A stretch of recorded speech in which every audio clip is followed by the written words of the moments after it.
ਸ੍ਰੀ ਵਾਹਿਗੁਰੂ ਜੀ। ਸ੍ਰੀ ਨਾਨਕ ਅੰਗਦ ਗੁਰੂ ਅਮਰਦਾਸ ਸੁਖੰਦ ਰਾਮਦਾਸ ਅਰਜਨ ਗੁਰੂ ਬਰ ਸ੍ਰੀ ਹਰਗੋਬਿੰਦ। ਹਰੀ ਰਾਏ ਹਰਿ ਕ੍ਰਿਸ਼ਨ ਗੁਰ ਤੇਗ ਬਹਾਦਰ ਚੰਦ।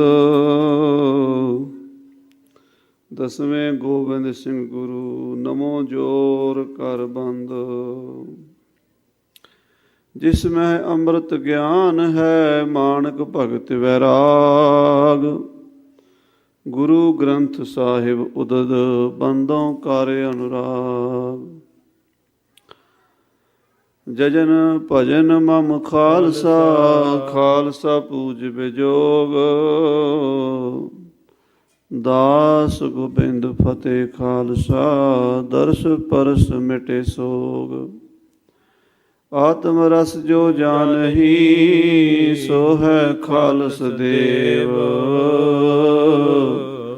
ਪ੍ਰਭ ਮਹਿ ਮੋਹ ਮਹਿ ਤਾਸ ਮਹਿ ਰੰਚਕ ਨਾਹਿਨ ਭੇਗ। ਕਹਾਂ ਬੁੱਧ ਪ੍ਰਭ ਤੁਛ ਹਮਾਰੀ ਵਰਨ ਸਕੈ ਮਹਿਮਾ ਜੋ ਤਿਹਾਰੀ। ਹਮ ਨਾ ਸਕਤ ਕਰ ਸਿਫਤ ਤੁਮਾਰੀ ਆਪ ਲਿਹੋ ਤੁਮ ਕਥਾ ਸੁਧਾਰੀ। ਹਮ ਨਾ ਸਕਤ ਕਰ ਸਿਫਤ ਤੁਮਾਰੀ ਆਪ ਲਿਹੋ ਤੁਮ ਕਥਾ ਸੁਧਾਰੀ। ਸਤਨਾਮ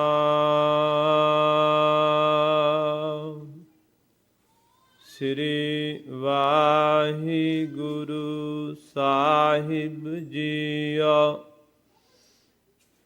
ਨਾ ਦਾਨਮ ਕੇ ਈ ਮਰਦ ਰੋ ਬਾਹਾ ਪੇਚ।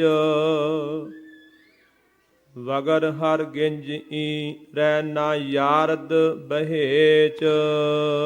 ਵਾਹਿਗੁਰੂ ਜੀ ਕਾ ਖਾਲਸਾ ਵਾਹਿਗੁਰੂ ਜੀ ਕੀ ਫਤਿਹ। ਗਰੀਬ ਨਵਾਜ ਅੰਤਰਜਾਮੀ ਸੱਚੇ ਪਾਤਸ਼ਾਹ ਜੀ ਮਹਾਰਾਜ ਧੰਨ ਧੰਨ ਸਾਹਿਬ ਸ੍ਰੀ ਗੁਰੂ ਗ੍ਰੰਥ ਸਾਹਿਬ ਜੀ। ਹਾਜ਼ਰਾਂ ਹਜੂਰ ਜਾਰਾ ਜਹੂਰ ਸਰਬ ਕਲਾ ਭਰਪੂਰ। ਛਤਰ ਔਰ ਚਵਰ ਤਖਤ ਦੇ ਮਾਲਕ ਕਲਯੁਗੀ ਜੀਵਾਂ ਦੇ ਉਧਾਰ ਕਰਤਾ ਬਾਣੀ ਕੇ ਬੋਹਿਥ ਮਹਾਰਾਜ। ਸਤਿਗੁਰੂ ਬਾਣੀ ਪੁਰਖ ਪੁਰਖੋਤਮ ਬਾਣੀ ਸਿਉ ਚਿਤ ਲਾਵੈ ਗੋ। ਗੁਰਬਾਣੀ ਸੁਨਤ ਮੇਰਾ ਮਨ ਦਰਵਿਆ ਮਨ ਭੀਨਾ ਨਿਜ ਕਰ ਆਵੈ ਗੋ। ਗੁਰੂ ਜੀ ਦੀ ਪਾਵਨ ਗੋਦ ਦਾ ਆਨੰਦ ਮਾਣ ਰਹੀ ਗੁਰੂ ਖਾਲਸਾ ਸਾਧ ਸੰਗਤ ਮਾਈ ਭਾਈ। ਆਪ ਜੀ ਬਹੁਤ ਵਡਭਾਗੇ ਹੋ। ਹਰ ਰੋਜ਼ ਗੁਰੂ ਚਰਨਾਂ 'ਚ ਬੈਠ ਕੇ ਸ੍ਰੀ ਕਲਗੀਧਰ ਮਹਾਰਾਜ ਸਾਹਿਬੇ ਕਮਾਲ ਪੰਥ ਦੇ ਵਾਲੀ ਸ੍ਰੀ ਗੁਰੂ ਗੋਬਿੰਦ ਸਿੰਘ ਸਾਹਿਬ ਸੱਚੇ ਪਾਤਸ਼ਾਹ ਵੱਲੋਂ ਜੋ ਫਤਿਹ ਦੀ ਚਿੱਠੀ ਲਿਖੀ ਗਈ ਹੈ ਔਰੰਗਜ਼ੇਬ ਵੱਲ, ਉਸ ਪਵਿੱਤਰ ਪਾਵਨ ਬਾਣੀ ਦਾ ਜਫਰਨਾਮਾ ਸਾਹਿਬ ਦਾ ਪਾਠ ਅਤੇ ਕਥਾ ਸਰਵਣ ਕਰ ਰਹੇ ਹੋ। क्योंकि गुरु नानक की बात में बात बात में बात। जो केले के पात में पात पात में पात। ਜਦੋਂ ਸਾਧ ਸੰਗਤ ਜੀ ਗੁਰੂ ਪਾਤਸ਼ਾਹ ਜੀ ਦੀ ਕਿਸੇ ਗੱਲ ਨੂੰ ਵਿਚਾਰਨ ਲੱਗੀਏ ਤਾਂ ਬਾਤ ਵਿੱਚੋਂ ਬਾਤ ਨਿਕਲ ਆਉਂਦੀ ਹੈ ਅਤੇ ਬਹੁਤ ਵਿਸਥਾਰ ਹੋ ਜਾਂਦਾ ਹੈ। ਸੋ ਪਿਛਲੇ ਹਫਤੇ ਤੋਂ ਆਪ ਜੀ ਸਰਵਣ ਕਰ ਰਹੇ ਹੋ। ਕੋਸ਼ਿਸ਼ ਕਰਨੀ ਹੈ ਅੱਜ ਜਾਂ ਕੱਲ੍ਹ ਆਪਾਂ ਮਹਾਰਾਜ ਦੀ ਇਸ ਪਾਵਨ ਬਾਣੀ ਦੀ ਸਮਾਪਤੀ ਕਰਕੇ ਹੋਰ ਬਾਣੀ ਦੀ ਵਿਚਾਰ ਸਰਵਣ ਕਰੀਏ। ਸਤਿਗੁਰੂ ਜੀ ਮਹਾਰਾਜ ਜਫਰਨਾਮੇ ਵਿੱਚ ਔਰੰਗਜ਼ੇਬ ਨੂੰ ਕਹਿ ਰਹੇ ਨੇ ਕਿ ਔਰੰਗਜ਼ੇਬ ਜੇ ਕਸਮੇ ਕੁਰਾਮਨ ਕੁਨਮ ਇਤਬਾਰ ਵਗਰਨਾ ਤੋ ਗੋਈ ਮਨ ਰਹਿ ਚਿਕਾਰ। ਔਰੰਗਜ਼ੇਬ ਜੇ ਮੈਂ ਤੇਰੀਆਂ ਕਸਮਾਂ 'ਤੇ ਯਕੀਨ ਨਾ ਕਰਦਾ ਤਾਂ ਮੈਂ ਇਸ ਪਾਸੇ ਨਾ ਆਉਂਦਾ। ਮੈਨੂੰ ਕੀ ਲੋੜ ਸੀ? ਆਪਣੇ ਪੁੱਤਰ ਵੀ ਸ਼ਹੀਦ ਕਰਵਾ ਲਏ, ਆਪਣਾ ਪਰਿਵਾਰ ਵੀ ਵਾਰ ਦਿੱਤਾ, ਆਪਣੇ ਜਾਨ ਤੋਂ ਪਿਆਰੇ ਸਿੰਘ ਉਹ ਵੀ ਮੈਂ ਸ਼ਹੀਦ ਕਰਵਾਏ। ਜੋ ਤੂੰ ਕਸਮ ਖਾਧੀ ਸੀ ਉਹਦੇ ਤੇ ਇਤਬਾਰ ਕੀਤਾ। ਇਹ ਸੋਚ ਕੇ ਵੀ ਜੇ ਕੋਈ ਕਸਮ ਕੁਰਾਨ ਖਾ ਰਿਹਾ ਹੈ ਤਾਂ ਉਹ ਬੰਦਾ ਉਹਦੇ ਤੇ ਪੂਰਾ ਉਤਰੇਗਾ। ਹਰ ਬੰਦਾ ਸਾਧ ਸੰਗਤ ਜੀ ਧਰਮ ਦੀ ਓਟ ਲੈਂਦਾ ਹੈ ਸੰਸਾਰ ਦੇ ਵਿੱਚ, ਪਰ ਵਾਸਤਵ ਵਿੱਚ ਧਰਮੀ ਕੋਈ ਹੁੰਦਾ। ਮਹਾਰਾਜ ਨੇ ਇਹ ਗੱਲ ਔਰੰਗਜ਼ੇਬ ਨੂੰ ਇੱਥੇ ਕਹਿਣੀ ਹੈ ਵੀ ਤੂੰ ਧਰਮ ਦੀ ਓਟ ਲਈ ਹੋਈ ਹੈ, ਪਰ ਤੈਨੂੰ ਧਰਮ ਉੱਤੇ ਵਿਸ਼ਵਾਸ ਕੋਈ ਨਹੀਂ। ਧਰਮ ਦਾ ਲਿਬਾਸ ਪਹਿਨਿਆ ਹੈ, ਅੰਦਰ ਤੇਰੇ ਧਰਮ ਈਮਾਨ ਕੋਈ ਨਹੀਂ ਹੈ। ਸੋ ਸੱਚੇ ਪਾਤਸ਼ਾਹ ਜਿਹੜੇ ਬਚਨ ਕਹਿ ਰਹੇ ਨੇ, ਆਓ ਸਰਵਣ ਕਰੀਏ ਪਿਆਰ ਨਾਲ। ਸਾਰੀ ਸੰਗਤ ਆਖੀਏ ਸਤਿਨਾਮ ਸ੍ਰੀ ਵਾਹਿਗੁਰੂ ਸਾਹਿਬ ਜੀ। ਸਤਿਨਾਮ ਸ੍ਰੀ ਵਾਹਿਗੁਰੂ ਸਾਹਿਬ ਜੀ। ਨਾ ਦਾਨਮ ਕੇ ਈ ਮਰਦ ਰੋਬਾ ਪੇਚ। ਮਹਾਰਾਜ ਕਹਿੰਦੇ ਮੈਂ ਨਹੀਂ ਸੀ ਜਾਣਦਾ ਕਿ ਇਹ ਮਰਦ ਲੂੰਬੜ ਚਾਲਾਂ ਚੱਲਦਾ ਹੈ। ਰੋਬਾਹ ਪੇਚ ਫਾਰਸੀ ਵਿੱਚ ਰੋਬਾ ਲੂੰਬੜੀ ਨੂੰ ਕਹਿੰਦੇ ਆ। ਆਪਾਂ ਪੰਜਾਬ ਵਿੱਚ ਲੂੰਬੜੀ ਜਿਹੜੀ ਹੈ ਜੰਗਲ 'ਚ ਸਭ ਤੋਂ ਚਲਾਕ ਮੰਨੀ ਜਾਂਦੀ ਹੈ, ਸ਼ੈਤਾਨ ਬਿਰਤੀ ਹੈ ਉਹਦੀ। ਅਤੇ ਲੂੰਬੜੀ ਚਾਲਾਂ ਐਸੀਆਂ ਚੱਲਦੀ ਹੈ, ਸਾਰੇ ਜੰਗਲ 'ਚ ਪਾਟਕ ਵੀ ਪਵਾ ਦਿੰਦੀ ਹੈ। ਕਈ ਵਾਰੀ ਸਾਰੇ ਜੰਗਲ ਨੂੰ ਅੱਗੇ ਲਾ ਲੈਂਦੀ ਹੈ ਕੁਝ ਵੀ ਨਹੀਂ, ਪਰ ਦਿਮਾਗ ਦੀ ਖੇਡ ਕਰਦੀ ਹੈ। ਉਹਦੇ ਅੰਦਰ ਕਪਟ ਹੁੰਦਾ ਹੈ। ਜਿਹੜਾ ਬੰਦਾ ਇੱਦਾਂ ਦੀਆਂ ਹਰਕਤਾਂ ਕਰੇ ਉਹਨੂੰ ਕਹਿੰਦੇ ਇਹ ਬੰਦਾ ਲੂੰਬੜ ਹੈ, ਇਹ ਲੂੰਬੜ ਚਾਲਾਂ ਚੱਲਦਾ ਹੈ। ਇਹ ਪੰਜਾਬੀ ਦਾ ਮੁਹਾਵਰਾ ਹੀ ਬਣ ਚੁੱਕਾ ਹੈ ਇਹ ਫਲਾਣਾ ਬੰਦਾ ਉਹ ਤਾਂ ਜੀ ਲੂੰਬੜ ਚਾਲਾਂ ਚੱਲਦਾ ਹੈ। ਮਹਾਰਾਜ ਕਹਿੰਦੇ ਮੈਂ ਨਹੀਂ ਸੀ ਜਾਣਦਾ, ਨਾਦਾਨਮ ਕਈ ਮਰਦ, ਮੈਂ ਨਹੀਂ ਸੀ ਸਮਝਦਾ ਵੀ ਇਹ ਬੰਦਾ ਇੰਨਾ ਘਟੀਆ ਹੋਏਗਾ। ਉਹਨੂੰ ਲਾਹਨਤ ਪਾ ਰਹੇ ਹੈ। ਦੇਖੋ ਕਿਸੇ ਬਾਦਸ਼ਾਹ ਨੂੰ, ਹਿੰਦੁਸਤਾਨ ਦੇ ਬਾਦਸ਼ਾਹ ਨੂੰ ਇਹ ਕਹਿ ਦੇਣਾ ਵੀ ਤੂੰ ਲੂੰਬੜ ਚਾਲਾਂ ਚੱਲਦਾ ਹੈ, ਸਾਹਿਬ ਕਲਗੀਧਰ ਤੋਂ ਬਿਨਾਂ ਹੋਰ ਕਿਸੇ ਦੀ ਜੁਰਤ ਨਹੀਂ ਹੈ। ਆਖੋ ਸਤਿਨਾਮ ਸ੍ਰੀ ਵਾਹਿਗੁਰੂ। ਹੋਰ ਕਿਹਦੀ ਹਿੰਮਤ ਹੈ ਵੀ ਬਾਦਸ਼ਾਹ ਨੂੰ ਕਹਿ ਦੇਵੇ, ਚਿੱਠੀ ਲਿਖੇ ਔਰ ਉਹ ਕਵੇ ਵੀ ਤੂੰ ਲੂੰਬੜ ਚਾਲਾਂ ਚੱਲਦਾ ਹੈ। ਬਾਦਸ਼ਾਹ ਨੂੰ, ਕਿਸੇ ਆਮ ਆਦਮੀ ਨੂੰ ਕਹਿ ਦਈਏ ਵੀ ਤੂੰ ਲੂੰਬੜ ਹੈ, ਉਹ ਹੀ ਕਹਿਣਾ ਔਖਾ ਹੈ। ਮਾੜੇ ਨੂੰ ਤੇ ਸਾਰੇ ਅੱਖਾਂ ਕੱਢ ਲੈਂਦੇ ਆ। ਤਗੜੇ ਤੇ ਕਹਾਵਤ ਹੈ ਪੰਜਾਬੀ ਦੀ, ਮਾੜੇ ਤੇ ਗੁੱਸਾ ਆਉਂਦਾ, ਤਗੜੇ ਤੇ ਤਰਸ ਆਉਂਦਾ। ਤਗੜੇ ਤੇ ਆਪੇ ਹੀ ਤਰਸ ਆਉਣਾ, ਜੇ ਛੇੜਾਂਗੇ ਤੇ ਅਗਲਾ ਮੂੰਹ ਭੰਨੇਗਾ। ਮਾੜੇ ਬੰਦੇ ਨੂੰ ਹਰ ਕੋਈ ਢਾਹ ਲੈਂਦਾ, ਹਰ ਕੋਈ ਦਬਾ ਲੈਂਦਾ। ਤਗੜੇ ਨਾਲ ਮੱਥਾ ਲਾਉਣਾ ਧਰਮੀਆਂ ਦਾ ਕੰਮ ਹੈ। ਧੰਨ ਗੁਰੂ ਗੋਬਿੰਦ ਸਿੰਘ ਸਾਹਿਬ ਜੀ ਮਹਾਰਾਜ ਨੇ ਉਸ ਬਾਦਸ਼ਾਹ ਨੂੰ, ਜਿਹੜਾ ਹਿੰਦੁਸਤਾਨ ਦਾ ਮਾਲਕ ਸੀ, ਉਹਨੂੰ ਲੂੰਬੜ ਚਾਲਾਂ ਚੱਲਣ ਵਾਲਾ ਲਿਖਿਆ ਔਰ ਉਹਦੇ ਵੱਲ ਹੀ ਚਿੱਠੀ ਲਿਖ ਰਹੇ। ਇਹ ਨਹੀਂ ਵੀ ਉਹਦੇ ਪਿੱਠ ਪਿੱਛੇ ਲਿਖ ਰਹੇ ਹੈ। ਪਿੱਛੇ ਚੱਲੋ ਤੇ ਸਾਰੇ ਹੀ ਗਾਲਾਂ ਕੱਢ ਲੈਂਦੇ ਆ ਵੱਡੇ ਲੋਕਾਂ ਨੂੰ, ਮੂੰਹ 'ਤੇ ਬੋਲਣਾ ਔਖਾ ਹੁੰਦਾ।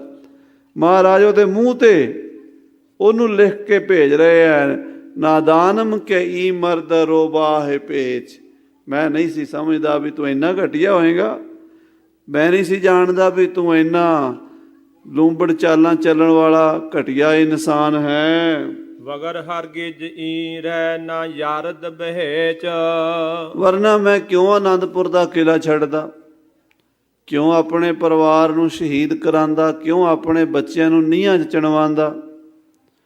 ਮੈਂ ਆਪਣਾ ਸਭ ਕੁਝ ਵਾਰ ਬੈਠਾ ਤੇਰੇ 'ਤੇ ਇਤਬਾਰ ਕਰਕੇ। ਔਰੰਗਜ਼ੇਬ ਤੂੰ ਕਸਮਾਂ ਖਾਧੀਆਂ, ਕਿਉਂਕਿ ਸਤਿਗੁਰੂ ਪਾਤਸ਼ਾਹ ਮਹਾਰਾਜ ਉਹਨਾਂ ਨੂੰ ਘੇਰ ਰਹੇ ਹੈ ਪੂਰੀ ਤਰ੍ਹਾਂ। ਜਿਸ ਬਾਦਸ਼ਾਹ ਨੇ ਜ਼ੁਲਮ ਦੀ ਇੰਤਹਾ ਕਰ ਦਿੱਤੀ ਸੀ, ਉਹਨਾਂ ਦੇ ਘੜੇ ਭਰ ਚੁੱਕੇ ਹੈ, ਹੁਣ ਮਾਰਨ 'ਤੇ ਲੱਗੇ ਹੈ। ਭਾਈ ਸਾਹਿਬ ਨੇ ਲਿਖਿਆ, ਭਾਈ ਸੰਤੋਖ ਸਿੰਘ ਹੋਰਾਂ ਨੇ, ਇਹੀ ਗੱਲ ਚੱਲੀ ਸੀ ਕਿ ਮਹਾਰਾਜ ਔਰੰਗਜ਼ੇਬ ਨੂੰ ਤਾਂ ਤੁਸੀਂ ਮਾਰਦੇ ਨਹੀਂ, ਮੁਗਲਾਂ ਦੀ ਜੜ੍ਹ ਕਿਵੇਂ ਪੱਟੀ ਜਾਏਗੀ। ਤੇ ਮਹਾਰਾਜ ਨੇ ਫਿਰ ਕਿਹਾ ਹੁਣ ਮਾਰ ਦਿੰਦੇ ਆ, ਜਫਰਨਾਮਾ ਲਿਖ ਕੇ। ਸੋ ਹੁਣ ਜ਼ਾਲਮ ਦੀ ਜੜ ਪੁੱਟਣ ਲੱਗੇ ਆ, ਇਸ ਕਰਕੇ ਉਹਨੂੰ ਪਾਤਸ਼ਾਹ ਉਹਦੀਆਂ ਕਮਜ਼ੋਰੀਆਂ ਦੱਸ ਰਹੇ ਨੇ। ਨਾਦਾਨਮ ਕਈ ਮਰਦ ਰੋ ਬਾਹੇ ਪੇਚ, ਮੈਂ ਨਹੀਂ ਸੀ ਸਮਝਦਾ ਵੀ ਇੰਨਾ ਘਟੀਆ ਬੰਦਾ ਤੂੰ। ਜੇ ਮੈਨੂੰ ਪਤਾ ਹੁੰਦਾ ਵੀ ਤੂੰ ਲੂੰਬੜ ਚਾਲਾਂ ਚੱਲਣੀਆਂ ਤਾਂ ਮੈਂ ਅਨੰਦਪੁਰ ਦਾ ਕਿਲਾ ਨਾ ਛੱਡਦਾ। ਹਰਾ ਕਸੇ ਕੇ ਕੌਲੇ ਕੂਰਾ ਆਇਆ ਦਸ। ਔਰੰਗਜ਼ੇਬ ਸ਼ਰ੍ਹਾ ਵੀ ਕਹਿੰਦੀ ਹੈ, ਹਰ ਧਰਮ ਕਹਿੰਦਾ ਹੈ, ਹਰ ਇਨਸਾਨ ਜਾਣਦਾ ਇਹ ਗੱਲ ਨੂੰ ਕਿ ਜਿਹੜਾ ਬੰਦਾ ਕਿਸੇ ਕਸਮ ਕੁਰਾਨ ਦੇ ਉੱਤੇ ਇਤਬਾਰ ਕਰ ਲਵੇ, ਕਿਸੇ ਧਾਰਮਿਕ ਸਹੁੰ ਨੂੰ ਮੰਨ ਲਵੇ, ਯਾਨੀ ਜਿਹੜਾ ਵਿਸ਼ਵਾਸ ਕਰੇ ਵੀ ਇਹ ਬੰਦੇ ਨੇ ਸਹੁੰ ਪਾਈ ਹੈ ਤੇ ਆਪਾਂ ਹੁਣ ਇਹਦੀ ਗੱਲ ਮੰਨਣੀ ਹੈ। ਜਿਹੜਾ ਕੁਰਾਨ ਦੀ ਕਸਮ ਤੇ ਧਰਮ ਗ੍ਰੰਥਾਂ ਦੀ ਸਹੁੰ ਤੇ ਵਿਸ਼ਵਾਸ ਕਰਦਾ ਹੈ। ਨਜੋ ਬਸਤਨੋ ਕੁਸ਼ਤਨੀ ਬਾਏ ਦਸ। ਮਹਾਰਾਜ ਕਹਿੰਦੇ ਨਾ ਤਾਂ ਉਸ ਬੰਦੇ ਨੂੰ ਗ੍ਰਿਫਤਾਰ ਕਰਨਾ ਚਾਹੀਦਾ, ਬਸਤਨੋਂ ਬੰਨ੍ਹ ਲੈਣਾ, ਕਾਬੂ ਕਰ ਲੈਣਾ, ਤੇ ਨਾ ਹੀ ਕੁਸ਼ਤਨੀ ਮਾਰਨਾ ਵੀ ਨਹੀਂ ਚਾਹੀਦਾ, ਕਿਉਂਕਿ ਉਹਨੇ ਤੁਹਾਡੀ ਸਹੁੰ 'ਤੇ ਇਤਬਾਰ ਕੀਤਾ। ਔਰੰਗਜ਼ੇਬ ਅਸੀਂ ਤੇਰੀ ਸਹੁੰ 'ਤੇ ਇਤਬਾਰ ਕੀਤਾ ਹੈ, ਨਾ ਤਾਂ ਤੇਰਾ ਫਰਜ਼ ਸੀ ਕਿ ਸਾਡੇ ਬੱਚਿਆਂ ਨੂੰ ਗ੍ਰਿਫਤਾਰ ਕਰਦਾ, ਨਾ ਸਾਡੀ ਬੁੱਢੀ ਮਾਂ ਨੂੰ ਗ੍ਰਿਫਤਾਰ ਕਰਦਾ, ਤੇ ਨਾ ਹੀ ਕੁਸ਼ਤਨੀ ਕੋਹ ਦੇਣਾ। ਕੁਸ਼ਤਨੀ ਫਾਰਸੀ 'ਚ ਕੋਹ ਦੇਣ ਨੂੰ ਕਹਿੰਦੇ ਆ, ਮਾਰ ਦੇਣਾ। ਨਿੱਕੇ ਨਿੱਕੇ ਸਾਹਿਬਜ਼ਾਦਿਆਂ ਨੂੰ ਨੀਹਾਂ ਵਿੱਚ ਚਿਣ ਕੇ ਮਾਰਨਾ ਵੀ ਨਹੀਂ ਸੀ ਚਾਹੀਦਾ। ਕਹਿਣ ਦਾ ਭਾਵ ਇਹ ਹੈ ਵੀ ਜਿਹੜਾ ਬੰਦਾ ਸਹੁੰ ਮੰਨ ਗਿਆ, ਤੇਰੀ ਸਹੁੰ 'ਤੇ ਇਤਬਾਰ ਕਰ ਲਿਆ ਸੀ, ਕਿਲਾ ਛੱਡ ਦਿੱਤਾ, ਤੇਰਾ ਫਰਜ਼ ਨਹੀਂ ਸੀ ਤੂੰ ਇੱਦਾਂ ਕਰਦਾ। ਇੱਕ ਪਾਸੇ ਫੌਜਾਂ ਭੇਜੀਆਂ, ਜੰਗ ਹੋਇਆ, ਵੱਡੇ ਸਾਹਿਬਜ਼ਾਦੇ ਤੇ 40 ਸਿੰਘ ਸ਼ਹੀਦ ਕੀਤੇ, ਬਹੁਤ ਸਾਰੇ ਪਰਿਵਾਰ ਸਰਸਾ 'ਚ ਰੁੜ ਗਏ। ਜਿਹੜੇ ਤੁਹਾਡੇ ਸਿਪਾਹੀਆਂ ਦੇ ਹੱਥ ਆਏ ਤੁਸੀਂ ਕੋਹ ਦਿੱਤੇ, ਔਰ ਛੋਟੇ ਸਾਹਿਬਜ਼ਾਦਿਆਂ ਨੂੰ ਨੀਹਾਂ 'ਚ ਚਿਣ ਕੇ ਸ਼ਹੀਦ ਕਰ ਦਿੱਤਾ। ਯਾਨੀ ਕਸਮਾਂ ਜਿਹੜੀਆਂ ਖਾਧੀਆਂ ਸੀ ਉਹਨਾਂ ਸਾਰੀਆਂ 'ਤੇ ਤੂੰ ਪੂਰਾ ਨਹੀਂ ਉਤਰਿਆ, ਕੋਈ ਵੀ ਬਚਨ ਤੂੰ ਪੂਰਾ ਨਹੀਂ ਕੀਤਾ।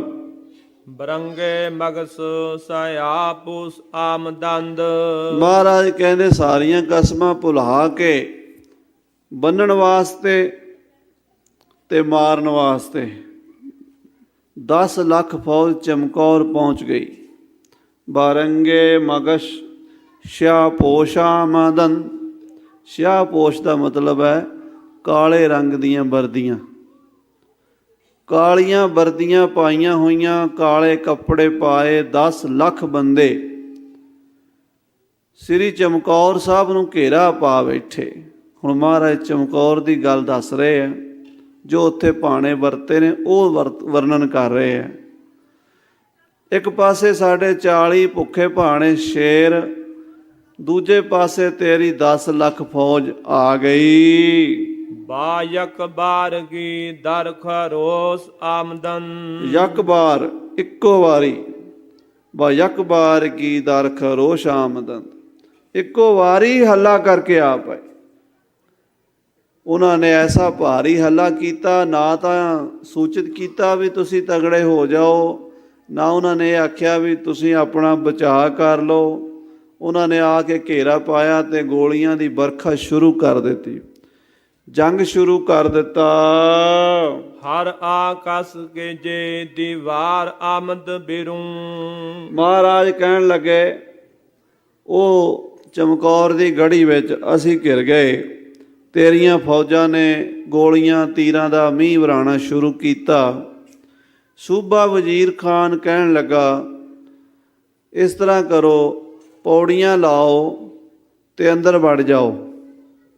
40 ਬੰਦੇ ਹਨ ਤੁਹਾਡੇ ਸਾਹਮਣੇ, 40 ਬੰਦੇ ਕੀ ਕਰ ਲੈਣਗੇ।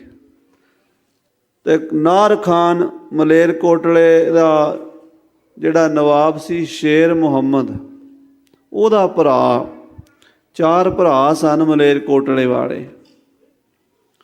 ਵੱਡੇ ਦਾ ਨਾਮ ਸੀ ਸ਼ੇਰ ਮੁਹੰਮਦ, ਦੂਜੇ ਦਾ ਨਾਂ ਸੀ ਖਵਾਜਾ ਮਹਿਮੂਦ ਅਲੀ ਖਾਨ। ਮਲੇਰਕੋਟਲੇ 'ਚ ਸ਼ੇਰ ਮੁਹੰਮਦ ਰਾਜ ਕਰਦਾ ਸੀ ਤੇ ਖਵਾਜਾ ਮਹਿਮੂਦ ਅਲੀ ਦਿੱਲੀ ਦੇ ਬਾਦਸ਼ਾਹ ਔਰੰਗਜ਼ੇਬ ਦੀਆਂ ਫੌਜਾਂ ਦਾ ਵੱਡਾ ਜਰਨੈਲ ਸੀ। ਤੀਜਾ ਭਰਾ ਨਾਰ ਖਾਂ ਵੀ ਇਹਨਾਂ ਦੀਆਂ ਫੌਜਾਂ ਵਿੱਚ ਵੱਡਾ ਜਰਨੈਲ ਸੀ। ਚੌਥਾ ਗਨੀ ਖਾਂ ਵੀ ਇਹਨਾਂ ਫੌਜਾਂ ਦਾ ਜਰਨੈਲ ਸੀ। ਚਾਰੇ ਭਰਾ ਮਲੇਰਕੋਟਲੇ ਵਾਲੇ ਚਮਕੌਰ ਦੀ ਲੜਾਈ 'ਚ ਗੁਰੂ ਨਾਲ ਲੜਨ ਆਏ ਸਨ। ਸਾਹਿਬ ਕਲਗੀਧਰ ਪਾਤਸ਼ਾਹ ਨੂੰ ਗ੍ਰਿਫਤਾਰ ਕਰਨ ਜਾਂ ਸ਼ਹੀਦ ਕਰਨ ਦਾ ਇਰਾਦਾ ਜਿੱਥੇ ਸੂਬੇ ਵਜ਼ੀਰ ਖਾਂ ਦਾ ਸੀ, ਉੱਥੇ ਮਲੇਰਕੋਟਲੇ ਵਾਲਿਆਂ ਦਾ ਵੀ ਸੀ। ਸੂਬਾ ਜ਼ਬਰਦਸਤ ਖਾਨ ਲਾਹੌਰ, ਸੂਬਾ ਜਲੰਧਰ, ਸੂਬਾ ਕਸ਼ਮੀਰ, ਸੂਬਾ ਮੁਲਤਾਨ, ਸੂਬਾ ਪਿਸ਼ੌਰ, 22 ਧਾਰ ਦੇ ਰਾਜੇ, ਦਿੱਲੀ ਦਾ ਸੂਬਾ, ਸਹਾਰਨਪੁਰ ਦਾ ਸੂਬਾ, 10 ਲੱਖ ਫੌਜ ਐਵੇਂ ਇਕੱਠੀ ਨਹੀਂ ਹੁੰਦੀ। ਇਹ ਸਾਰੀ ਫੌਜ ਇਕੱਠੀ ਹੋ ਕੇ ਸ੍ਰੀ ਚਮਕੌਰ ਸਾਹਿਬ ਪਹੁੰਚੀ ਸੀ। ਖਵਾਜਾ ਮਹਿਮੂਦ ਅਲੀ, ਨਾਰ ਖਾਨ, ਗਨੀ ਖਾਨ, ਖਾਨਾ ਪਠਾਣਾ ਦੀ ਫੌਜ ਲੈ ਕੇ ਅੱਗੇ ਵਧੇ। ਇਹਨਾਂ ਨੇ ਪੌੜੀਆਂ ਲਾਈਆਂ ਕਿ ਚਮਕੌਰ ਦੀ ਗੜ੍ਹੀ ਦੇ ਅੰਦਰ ਵੜ ਜਾਈਏ। ਉੱਚੀ ਗੜ੍ਹੀ ਸੀ, ਅੰਦਰ ਵੜ ਕੇ ਸਿੱਖਾਂ ਨੂੰ ਦੱਬ ਲਈਏ। ਬਾਂਸ ਦੀਆਂ ਪੌੜੀਆਂ ਲਿਆ ਕੇ ਦੌੜ ਦੌੜ ਕੇ ਨਾਲ ਲਾ ਕੇ ਜਦੋਂ ਉੱਪਰ ਚੜ੍ਹਨ ਲੱਗੇ ਤਾਂ ਮਹਾਰਾਜ ਕਹਿੰਦੇ, ਹਾਰਾਂ ਕਸ਼ ਦੇ ਦੇਵਾਰੇ ਆਮਦ ਬੇਰੂ। ਜਿਹੜਾ ਉਸ ਦੀਵਾਰ ਤੋਂ ਥੋੜਾ ਜਿਹਾ ਉੱਚਾ ਹੋਇਆ, ਬਖੁਰਦਨ ਯਕੇ ਤੀਰ ਸ਼ੁੱਧ ਗਰਕ ਖੂਨ। ਮਹਾਰਾਜ ਉੱਤੇ ਬੈਠੇ ਸੀ ਮਮਟੀ ਵਿੱਚ, ਬਾਬਾ ਅਜੀਤ ਸਿੰਘ, ਬਾਬਾ ਜੁਝਾਰ ਸਿੰਘ, ਭਾਈ ਆਲਮ ਸਿੰਘ, ਬਾਕੀ ਸਾਰੇ ਸਿੰਘ ਵਾਰੀ ਵਾਰੀ ਮੋਰਚੇਬੰਦੀ ਕਰਕੇ ਤੀਰਾਂ ਦੀ ਵਰਖਾ ਕਰ ਰਹੇ ਸਨ। ਮਹਾਰਾਜ ਕਹਿੰਦੇ, ਜਰਾ ਕੁ ਜਿਹੜਾ ਸਿਰ ਉੱਚਾ ਕਰਦਾ ਸੀ, ਬਖੁਰਦਨ ਯਕੇ ਤੀਰ ਸ਼ੁੱਧ ਗਰਕ ਖੂਨ, ਉਹ ਖੂਨ ਵਿੱਚ ਗਰਕ ਹੋ ਜਾਂਦਾ ਸੀ। ਉਹਨੂੰ ਅਸੀਂ ਇੱਕ ਤੀਰ ਬਖਸ਼ ਦਿੰਦੇ ਸੀ। ਇੱਕ ਤੀਰ ਮਾਰਦੇ ਸੀ, ਉਹ ਤੜਫ ਕੇ ਜ਼ਮੀਨ 'ਤੇ ਜਾ ਡਿੱਗਦਾ ਸੀ, ਲਹੂ ਲੁਹਾਨ ਹੋ ਜਾਂਦਾ ਸੀ। ਇੱਕੋ ਤੀਰ ਦੇ ਨਾਲ ਮਹਾਰਾਜ ਨੇ 10-10 ਛਾਤੀਆਂ ਪਾਰ ਕੀਤੀਆਂ। 6ਵੇਂ ਪਾਤਸ਼ਾਹ ਦੇ ਤੀਰ ਬਾਰੇ ਵੀ ਆਪਾਂ ਸੁਣਦੇ ਹਾਂ ਅਤੇ 10ਵੇਂ ਪਾਤਸ਼ਾਹ ਜੀ ਦੇ ਬਾਰੇ ਵੀ, ਕਿ ਐਸੀ ਮਹਾਰਾਜ ਦੇ ਕਮਾਨ ਦੀ ਤੜ ਸੀ। ਸਾਧ ਸੰਗਤ, ਸ਼ਸਤਰਾਂ ਦਾ ਭੇਦ ਸ਼ਸਤਰਾਂ 'ਚ ਰਹਿ ਕੇ ਆਉਂਦਾ। ਤੀਰ ਕਮਾਨ ਜਿਹੜਾ ਹੁੰਦਾ ਨਾ, ਉਹਦੀ ਜਿਹੜੀ ਛੜ ਹੁੰਦੀ ਹੈ, ਉਹਨੂੰ ਇਸ ਤਰ੍ਹਾਂ ਕਮਾਉਣ ਲਈ ਜ਼ੋਰ ਲੱਗਦਾ। ਜਿਹੜਾ ਸਤਿਗੁਰਾਂ ਦਾ ਕਮਾਨ ਸੀਗਾ, ਉਹਦੇ 225 ਕਿਲੋ ਵਜਨ ਇੱਧਰ ਪਾ ਦਿਓ ਅਤੇ 225 ਕਿਲੋ ਵਜਨ ਇੱਧਰ ਪਾ ਦਿਓ ਅਤੇ ਤਾਂ ਮਾੜਾ ਜਿਹਾ ਲਿਫਦਾ ਸੀ। ਅਤੇ ਸਤਿਗੁਰੂ ਇੱਦਾਂ ਖਿੱਚ ਕੇ ਉਹਦੇ ਤੰਦੀ ਵੀ ਚਾੜ ਦਿੰਦੇ ਸਨ, ਫਿਰ ਉਹਨੂੰ ਖਿੱਚ ਕੇ ਕੰਨਾਂ ਤਾਈਂ ਲਿਆਉਂਦੇ ਸਨ ਅਤੇ ਤੀਰ ਛੱਡਦੇ ਸਨ। ਜਿੰਨੀ ਜ਼ਿਆਦਾ ਤੜ ਹੋਵੇਗੀ ਕਮਾਨ ਦੀ, ਉਨਾ ਤੀਰ ਜਦੂਰ ਜਾਏਗਾ, ਔਰ ਜਿੰਨੀ ਜ਼ਿਆਦਾ ਤੜ ਹੋਏਗੀ ਉਨੀ ਉਹ 'ਚ ਤਾਕਤ ਹੋਏਗੀ। ਪਾਤਸ਼ਾਹ ਆਪਣੇ ਡੋਲਿਆਂ ਦੇ ਬਲ ਨਾਲ ਕੰਨਾਂ ਤਾਈਂ ਖਿੱਚ ਕੇ ਤੀਰ ਮਾਰਦੇ ਸੀ। 7 ਮੀਲ ਤੱਕ ਤੀਰ ਮਾਰਿਆ ਮਹਾਰਾਜ ਨੇ। 6ਵੇਂ ਪਾਤਸ਼ਾਹ ਦਾ ਅਸਥਾਨ ਤੁਸੀਂ ਜਾ ਕੇ ਵੇਖੋ, ਸ੍ਰੀ ਬਾਬਾ ਗੁਰਦਿੱਤਾ ਜੀ ਦਾ ਦਿਉਰਾ ਕੀਰਤਪੁਰ ਸਾਹਿਬ ਵਿੱਚ ਹੈ। ਉਹਦੇ ਨਾਲ ਹੀ ਇੱਕ ਗੁਰਦੁਆਰਾ ਪੌੜੀਆਂ ਦੇ ਵਿਚਕਾਰ ਆਉਂਦਾ ਤੀਰ ਸਾਹਿਬ। ਜਦੋਂ ਬਾਬੇ ਗੁਰਦਿੱਤੇ ਦੀਆਂ ਪੌੜੀਆਂ ਚੜ੍ਹੀ ਦੀਆਂ ਨਾ, ਸੱਜੇ ਪਾਸੇ ਆਉਂਦਾ। ਉੱਥੋਂ ਪਹਾੜ ਤੋਂ ਤੀਰ ਮਾਰਿਆ ਅਤੇ ਪਤਾਲਪੁਰੀ ਸਾਹਿਬ ਆ ਕੇ ਡਿੱਗਾ। 6ਵੇਂ ਪਾਤਸ਼ਾਹ ਨੇ ਪਤਾਲਪੁਰ ਤੀਰ ਉੱਥੇ ਪ੍ਰਗਟ ਕੀਤਾ ਸੀ, ਤੀਰ ਮਾਰ ਕੇ ਅਸਥਾਨ। ਅਤੇ ਸ੍ਰੀ ਅਨੰਦਪੁਰ ਸਾਹਿਬ ਕਲਗੀਧਰ ਜੀ ਨੇ ਵੀ ਇੱਦਾਂ ਕੀਤਾ। ਰਾਜਿਆਂ ਨੇ ਘੇਰਾ ਪਾਇਆ ਹੋਇਆ ਸੀ, ਬਹੁਤ ਦੂਰ ਅਨੰਦਪੁਰ ਸਾਹਿਬ ਤੋਂ ਬਹਿ ਕੇ ਨਾ ਸ਼ਤਰੰਜ ਖੇਡ ਰਹੇ ਅਤੇ ਗੱਲਾਂ ਮਾਰ ਰਹੇ। ਪਾਤਸ਼ਾਹ ਕਿਲ੍ਹੇ ਆਨੰਦਗੜ੍ਹ ਦੇ ਉੱਪਰ ਚੜ੍ਹ ਕੇ ਦੂਰਬੀਨ ਲਾ ਕੇ ਦੇਖਣ ਲੱਗ ਪਏ, ਕਿਉਂਕਿ ਦੂਰਬੀਨ ਜਿਹੜੀ ਹੈ ਨਾ, ਇਹ 16ਵੀਂ ਸਦੀ ਦੇ ਵਿੱਚ ਈਸਟ ਇੰਡੀਆ ਕੰਪਨੀ ਲੈ ਕੇ ਗਈ ਸੀ ਇੰਡੀਆ ਦੇ ਵਿੱਚ, 6ਵੇਂ ਪਾਤਸ਼ਾਹ ਦੇ ਟਾਈਮ 'ਤੇ। 10ਵੇਂ ਪਾਤਸ਼ਾਹ ਦੇ ਸਮੇਂ ਤੱਕ ਦੂਰਬੀਨਾਂ ਬਹੁਤ ਜ਼ਿਆਦਾ ਪ੍ਰਚਲਿਤ ਹੋ ਚੁੱਕੀਆਂ ਸਨ। ਸਤਿਗੁਰਾਂ ਨੇ ਦੂਰਬੀਨ ਅੱਖਾਂ ਨੂੰ ਲਾਈ ਅਤੇ ਦੁਸ਼ਮਣ ਦੇ ਮੋਰਚੇ ਵੇਖਦੇ ਵੇਖਦੇ ਵੇਖਦੇ ਨਿਗਾਹ ਮਾਰੀ। ਰਾਜਾ ਭੀਮ ਚੰਦ, ਉਹਦਾ ਪੁੱਤਰ ਅਜਮੇਰ ਚੰਦ, ਜ਼ਬਰਦਸਤ ਖਾਨ, ਸੂਬਾ ਵਜ਼ੀਰ ਖਾਨ, ਬੜੇ ਬੜੇ ਜਰਨੈਲ ਬੈਠੇ ਨੇ, ਗੱਲਾਂ ਬਾਤਾਂ ਕਰ ਰਹੇ ਨੇ। ਸਤਿਗੁਰਾਂ ਨੇ ਪੱਥੇ 'ਚੋਂ ਤੀਰ ਕੱਢਿਆ, ਕਮਾਨ ਵਿੱਚ ਚਾੜਿਆ। ਜਿਹੜੇ ਉਹ ਪਲੰਘ 'ਤੇ ਵੱਡੇ ਸਾਰੇ ਤਖਤ ਪੋਸ਼ 'ਤੇ ਬੈਠੇ ਸਨ, ਉਹਦੇ ਪਾਵੇ ਦੇ ਵਿੱਚ ਤੀਰ ਮਾਰਿਆ। ਜਦੋਂ ਛੜਾਕੇ ਛੱਡਦਾ ਤੀਰ ਆਇਆ, ਵੱਜਾ, ਤੇ ਇੱਕਦਮ ਉਹ ਠੰਬਰ ਗਏ ਵੀ ਇੱਥੇ ਗੁਰੂ ਗੋਬਿੰਦ ਸਿੰਘ ਦਾ ਤੀਰ ਆ ਗਿਆ। ਮਹਾਰਾਜ ਦੇ ਤੀਰ ਦੀ ਨਿਸ਼ਾਨੀ ਸੀ ਇੱਕ 1.25 ਤੋਲਾ ਸੋਨਾ ਤੀਰ ਦੇ ਨਾਲ ਲਾਉਂਦੇ ਸਨ। ਹਰ ਤੀਰ ਨੂੰ 1.25 ਤੋਲਾ ਸੋਨਾ ਲੱਗਾ ਹੁੰਦਾ ਸੀ। ਅੱਜ ਵੀ ਸ੍ਰੀ ਅਕਾਲ ਤਖ਼ਤ ਸਾਹਿਬ ਤੇ 2 ਤੀਰ ਪਏ ਹਨ। ਉਹ ਤੀਰ ਨੂੰ ਸੋਨਾ ਕਿਉਂ ਲਾਉਂਦੇ ਸਨ? ਜੇ ਦੁਸ਼ਮਣ ਮਰ ਜਾਵੇ ਉਹਦੇ ਘਰ ਵਾਲੇ ਕਫਨ ਪਾ ਸਕਣ, ਜੇ ਦੁਸ਼ਮਣ ਜ਼ਖਮੀ ਹੋ ਜਾਵੇ ਤੇ ਆਪਣਾ ਇਲਾਜ ਕਰਾ ਲਵੇ। ਹੈ ਕੋਈ ਐਸਾ ਸਤਿਗੁਰੂ ਜਿਹੜਾ ਦੁਸ਼ਮਣ ਦਾ ਵੀ ਭਲਾ ਮਨਾਵੇ? ਸਤਿਗੁਰੂ ਸਭਨਾਂ ਦਾ ਭਲਾ ਮਨਾਏਂਦਾ, ਤਿਸ ਦਾ ਬੁਰਾ ਕਿਉਂ ਹੋਵੇ। ਧੰਨ ਗੁਰੂ ਗੋਬਿੰਦ ਸਿੰਘ ਸਾਹਿਬ ਜੀ ਦਾ ਤੀਰ ਪਛਾਣ ਕੇ ਰਾਜੇ ਹਟ ਕੇ ਪਰਾਂ ਖਲੋ ਗਏ, ਡਰ ਕੇ। ਜੇ ਗੁਰੂ ਦੂਸਰਾ ਤੀਰ ਮਾਰੇਗਾ ਤੇ ਮਾਰ ਦੇਵੇਗਾ। ਇਹ ਗੁਰੂ ਇੰਨੀ ਦੂਰੋਂ ਤੀਰ ਮਾਰ ਸਕਦਾ ਹੈ, ਇਹਦਾ ਮਤਲਬ ਹੈ ਗੁਰੂ ਕੋਲ ਕੋਈ ਕਰਾਮਾਤ ਹੈ।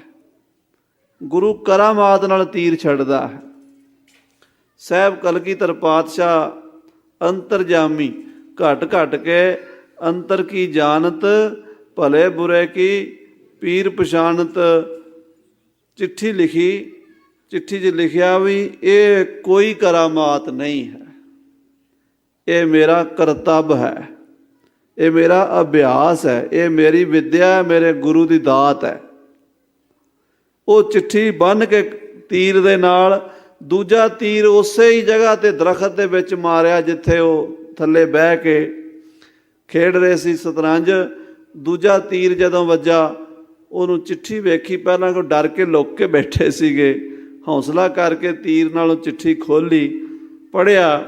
ਗੁਰੂ ਸਾਹਿਬ ਨੇ ਲਿਖਿਆ ਸੀ, ਰਾਜਿਓ ਇਹ ਮੇਰੀ ਕਰਾਮਾਤ ਨਹੀਂ, ਇਹ ਮੇਰਾ ਕਰਤੱਵ ਹੈ, ਇਹ ਮੇਰੀ ਵਿੱਦਿਆ ਹੈ। ਉਹ ਪੜ੍ਹ ਕੇ ਫੇਰ ਛਛੋ ਪੰਜ ਵਿੱਚ ਪੈ ਗਏ। ਕਹਿੰਦੇ ਇੱਕ ਪਾਸੇ ਕਹਿੰਦਾ ਕਿ ਕਰਾਮਾਤ ਨਹੀਂ, ਕਰਾਮਾਤ ਨਹੀਂ, 7 ਮੀਲ ਦੂਰ ਦੀ ਗੱਲ ਕਿਵੇਂ ਸੁਣ ਰਿਹਾ? ਆਖੋ ਸ੍ਰੀ ਵਾਹਿਗੁਰੂ। ਰਾਜੇ ਹੈਰਾਨ ਨੇ। ਇੱਕ ਪਾਸੇ ਗੁਰੂ ਕਹਿੰਦਾ ਵੀ ਕਰਾਮਾਤ ਨਹੀਂ, 7 ਮੀਲ ਦੂਰ ਬੈਠਾ, ਗੱਲਾਂ ਕਿਵੇਂ ਇੱਥੋਂ ਸਾਡੀਆਂ ਅਸੀਂ ਜਿਹੜੀਆਂ ਕਰ ਰਹੇ ਹਾਂ ਸੁਣ ਕਿਵੇਂ ਰਿਹਾ? ਫਿਰ ਲਿਖਿਆ ਸੀ ਵੀ ਅਸੀਂ ਇਹ ਤੀਰ ਦੇ ਨਾਲ ਤੁਹਾਨੂੰ ਮਾਰ ਸਕਦੇ ਸੀ, ਪਰ ਅਸੀਂ ਮਾਰਨਾ ਨਹੀਂ। ਇੱਦਾਂ ਮਾਰਾਂਗੇ ਤੇ ਮੈਦਾਨੇ ਜੰਗ 'ਚ ਲਲਕਾਰ ਕੇ ਮਾਰਾਂਗੇ, ਸੁੱਤੇ ਪਿਆਂ ਨੂੰ ਨਹੀਂ ਅਸੀਂ ਮਾਰਦੇ। ਮਾਰਨ ਵਾਸਤੇ ਨਹੀਂ, ਅਸੀਂ ਪਹਿਲਾ ਤੀਰ ਪਾਵੇ 'ਚ ਮਾਰਿਆ ਸੀ, ਦੂਜਾ ਤੀਰ ਦਰਖਤ 'ਚ ਮਾਰ ਰਹੇ ਹਾਂ। ਇਹ ਵੀ ਨਹੀਂ ਵੀ ਨਿਸ਼ਾਨਾ ਖੁੰਝੇਗਾ, ਦੱਸ ਕੇ ਮਾਰਿਆ ਵੀ ਹੁਣ ਆ ਦੂਜਾ ਜਿਹੜਾ ਤੁਹਾਨੂੰ ਦਰਖਤ 'ਚੋਂ ਮਿਲਿਆ ਕਿ ਨਹੀਂ ਮਿਲਿਆ। ਉਹ ਹੈਰਾਨ ਸਨ। ਸੋ ਗੁਰੂ ਦੀ ਗਤ ਨੂੰ ਗੁਰੂ ਜਾਣਦਾ ਹੈ। ਆਖੋ ਸ੍ਰੀ ਵਾਹਿਗੁਰੂ। ਪ੍ਰਭ ਕੀ ਗਤ ਨ ਕੋਊ ਜਾਣੈ, ਜੋਗੀ ਜਤੀ ਤਪੀਪਾ ਚਹਾਰੇ, ਅਰਬੋ ਲੋਗ ਸਿਆਣੇ। ਪਰਮੇਸ਼ਰ ਦੀਆਂ ਗੱਲਾਂ ਨੂੰ ਪਰਮੇਸ਼ਰ ਜਾਣਦਾ, ਸਿਆਣਿਆਂ ਦੇ ਵੱਸ ਦੀ ਗੱਲ ਨਹੀਂ। ਸਿਆਣਪ ਜਿੰਨੀ ਮਰਜ਼ੀ ਲਈ ਫਿਰੋ, ਪਰਮਾਤਮਾ ਦੇ ਘਰ ਕੁਛ ਵੀ ਬੁੱਕਤ ਨਹੀਂ ਰੱਖਦੀ। ਡਾਕਟਰ ਭਾਈ ਵੀਰ ਸਿੰਘ ਜੀ ਕਹਿੰਦੇ, ਜਿਨ੍ਹਾਂ ਉਚਾਈਆਂ ਤੋਂ ਬੁੱਧੀ ਖੰਭ ਸਾੜ ਟੱਠੀ, ਤੇ ਮੱਲੋ ਮੱਲੀ ਦਿਲ ਉੱਥੇ ਮਾਰਦਾ ਉਡਾਰੀਆਂ। ਪਿਆਲੇ ਅਣਡਿੱਠੇ ਨਾਲ ਬੁੱਲ ਲੱਗ ਜਾਣ, ਉੱਥੇ ਰਸ ਤੇ ਸਰੂਰ ਚੜੇ ਝੂਮਾਂ ਆਉਣ ਪਿਆਰੀਆਂ। ਗਿਆਨੀ ਸਾਨੂੰ ਹੋੜਦਾ ਤੇ ਵਹਿਮੀ ਢੋਲਾ ਆਖਦਾ ਏ, ਮਾਰੇ ਗਏ ਲਾਈਆਂ ਜਿਨ੍ਹਾਂ ਬੁੱਧੋਂ ਪਾਰ ਤਾਰੀਆਂ। ਬੈਠ ਵੇ ਗਿਆਨੀ ਬੁੱਧੀ ਮੰਡਲੇ ਦੀ ਕੈਦ ਵਿੱਚ, ਵਲਵਲੇ ਦੇ ਦੇਸ਼ ਸਾਡੀਆਂ ਲੱਗ ਗਈਆਂ ਯਾਰੀਆਂ। ਇਹ ਤੇ ਪਿਆਰ ਔਰ ਭਗਤੀ ਦੀਆਂ ਖੇਡਾਂ ਹਨ। ਗੁਰੂ ਸਾਹਿਬ ਜੀ ਦੀ ਸਮਰੱਥਾ, ਗੁਰੂ ਸਾਹਿਬ ਜੀ ਦੀ ਤਾਕਤ ਦਾ ਕੋਈ ਅੰਤ ਨਹੀਂ ਹੈ। ਬੇਅੰਤ ਕਲਾ ਦੇ ਮਾਲਕ ਉਹ ਜਿਹੜਾ ਕਮਾਨ, ਜਿਹਦੇ ਇੱਕ ਪਾਸੇ 9 ਟੰਕ ਲਿਖਿਆ, 9 ਟੰਕ, ਇੱਕ ਟੰਕ 25 ਸੇਰ ਦਾ ਹੁੰਦਾ ਜੇ। 9 ਟੰਕ 225 ਸੇਰ ਇੱਕ ਪਾਸੇ ਪਾ ਦਿਓ ਤੇ 225 ਸੇਰ ਦੂਜੇ ਪਾਸੇ ਪਾ ਦਿਓ, ਤਾਂ ਉਹਦੀ ਜਿਹੜੀ ਕਮਾਨ ਹੈ ਉਹ ਮਾਮੂਲੀ ਜੀ ਲਚਕ ਦਿੰਦੀ ਹੈ, ਸਿਰਫ ਲਚਕ ਦਿੰਦੀ ਹੈ। ਉਹਨੂੰ ਸਤਿਗੁਰੂ ਜੀ ਚਿੱਲਾ ਵੀ ਚਾੜ ਦਿੰਦੇ ਆ ਤੇ ਖਿੱਚ ਕੇ ਕੰਨਾਂ ਤਾਈਂ ਤੀਰ ਛੱਡਦੇ ਆ। ਹੁਣ ਮਹਾਰਾਜ ਦਾ ਤੀਰ ਫਿਰ 10 ਚੋਂ ਕਿਉਂ ਨਹੀਂ ਲੰਘੇਗਾ? ਪਾਰ ਜਾਂਦਾ ਤੀਰ ਸੁੱਕਾ ਹੀ। ਸਤਿਗੁਰੂ ਲਿਖਦੇ, ਬਖੁਲਦਾ ਯਕ ਤੀਰ ਸ਼ੁੱਧ ਕਰ ਕੇ ਖੂੰ। ਜਿਹਨੂੰ ਅਸੀਂ ਤੀਰ ਮਾਰਦੇ ਸੀ ਉਹ ਖੂਨ ਦੇ ਸਮੁੰਦਰ 'ਚ ਡੁੱਬ ਜਾਂਦਾ ਸੀ। ਕੇ ਬੇਰੂ ਨਾ ਨਇਆ ਮਦ ਕਸੇ ਜਾਂਦੀ ਵਾਰ। ਮਹਾਰਾਜ ਕਹਿੰਦੇ ਜਿਹੜਾ ਵੀ ਤੇਰਾ ਸੂਰਮਾ ਔਰੰਗਜ਼ੇਬ, ਤੇਰਾ ਕੋਈ ਜਰਨੈਲ, ਤੇਰਾ ਕੋਈ ਫੌਜੀ ਉਸ ਦੀਵਾਰ ਤੋਂ ਮਾੜਾ ਜਿਹਾ ਬਾਹਰ ਆਇਆ, ਓਲੇ ਤੋਂ ਮਾੜਾ ਜਿਹਾ ਸਾਡੇ ਸਾਹਮਣੇ ਆਇਆ, ਭਾਵੇਂ ਉਹਦੀ ਸਿਰੀ ਨਿਕਲੀ ਹੋਵੇ, ਕਿਉਂਕਿ ਸਤਿਗੁਰੂ ਤਾਂ ਦਰਖਤ ਦੇ ਪੱਤੇ ਵੀ ਕੱਟ ਦਿੰਦੇ ਸਨ, ਤੀਰ ਦਾ ਨਿਸ਼ਾਨਾ ਇੰਨਾ ਸੀ। ਪਾਤਸ਼ਾਹ ਨੇ ਇਹ ਕਲਾ ਸੀ ਸਤਿਗੁਰਾਂ ਕੋਲ ਕਿ 5 ਨਿਸ਼ਾਨੇ ਵੱਖਰੇ ਵੱਖਰੇ ਦੱਸਣੇ ਆ, 5 ਤੀਰ ਇਕੱਠੇ ਪਾਣੇ, ਕਮਾਨ ਦੇ 'ਚ 5 ਤੀਰ ਇਕੱਠੇ ਪਾਣੇ ਆ, ਇੱਕ ਇੱਧਰ, ਇੱਕ ਇੱਧਰ, ਇੱਕ ਇੱਧਰ, ਇੱਕ ਇੱਧਰ, ਇੱਕ ਸਾਹਮਣੇ। 5 ਜਗ੍ਹਾ 'ਤੇ ਇੱਕੋ ਵਾਰੀ ਤੀਰ ਛੱਡਣਾ, 5 ਜਗ੍ਹਾ 'ਤੇ ਜਾ ਕੇ ਲੱਗਣਾ। ਇਹ ਹੋ ਨਹੀਂ ਸਕਦਾ, ਇਨਸਾਨ ਦੇ ਵੱਸ ਦੀ ਗੱਲ ਨਹੀਂ ਹੈ। ਆਖੋ ਸਤਿਨਾਮ ਸ੍ਰੀ ਵਾਹਿਗੁਰੂ। ਇੱਕ ਵਾਰੀ ਤੀਰ 5 ਇਕੱਠੇ ਛੱਡ ਦੇਣੇ ਨੇ, 5 ਨੇ 5 ਨਿਸ਼ਾਨੇ ਫੁੰਡ ਦੇਣੇ ਨੇ। ਇਹ ਗੁਰੂ ਸਾਹਿਬ ਦੀ ਬ੍ਰਹਮ ਵਿਦਿਆ ਹੀ ਸੀ। ਉਹਨਾਂ ਵਾਸਤੇ ਮਾੜਾ ਜਿਹਾ ਕੋਈ ਸਿਰ ਉੱਚਾ ਕਰੇ ਤੇ ਖੋਪਰੀ ਉਡਾ ਦਿੰਦੇ ਮਹਾਰਾਜ। ਤੀਰ ਵੀ ਕਈ ਕਿਸਮ ਦੇ ਹੁੰਦੇ ਆ, ਕਦੀ ਮਹਾਨ ਕੋਸ਼ ਵਿੱਚੋਂ ਪੜ੍ਹ ਲੈਣਾ ਤੀਰਾਂ ਦੀਆਂ ਕਿਸਮਾਂ। 10ਵੇਂ ਪਾਤਸ਼ਾਹ ਦੀ ਬਾਣੀ 'ਚ ਵੀ ਤੀਰਾਂ ਦੀਆਂ ਕਿਸਮਾਂ, ਤੁੱਕਾ ਤੀਰ, ਬਦਾਮਚਾ ਤੀਰ, ਨੋਲੂ ਤੀਰ, ਮੀਨ ਮੁਖਾ ਮੱਛੀ ਵਰਗਾ ਤੀਰ, ਔਰ ਖੱਪਰਾ ਤੀਰ ਅਤੇ ਅਰਧ ਚੰਦਰਾ ਤੀਰ। ਜਿਵੇਂ ਅੱਧਾ ਚੰਦਰਮਾ ਹੁੰਦਾ ਨਾ, ਜਾਂ ਜਿਵੇਂ ਕਹਿੰਦੇ ਖਰਬੂਜੇ ਦੀ ਫਾੜੀ ਆਪਾਂ ਦੇਖੀ ਹੈ, ਉੱਦਾਂ ਦੇ ਆਕਾਰ ਦਾ ਇੱਕ ਤੀਰ ਹੁੰਦਾ, ਉਹਨੂੰ ਅਰਧ ਚੰਦਰਾਕਾਰ ਤੀਰ ਕਹਿੰਦੇ ਆ।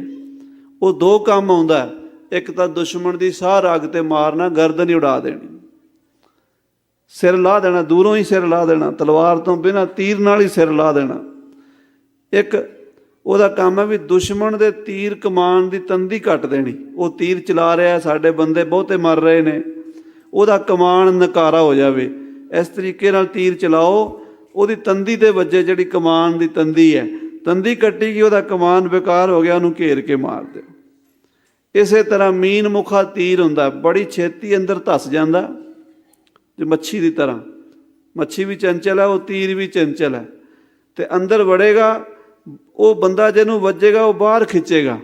ਉਹਦੇ ਪਿਛਲੇ ਪਾਸੇ ਜਿਵੇਂ ਮੱਛੀ ਦੇ 2 ਖੰਭ ਜਿਹੇ ਹੁੰਦੇ ਆ ਨਾ, ਉਹਦੇ ਵੀ 2 ਮੁਖੀਆਂ ਹੁੰਦੀਆਂ ਨੇ, ਉਹ ਪਿਛਾ ਨੂੰ ਅੰਦਰਾਂ ਸਾਰੀਆਂ ਬਾਹਰ ਲੈ ਕੇ ਆ ਜਾਂਦਾ।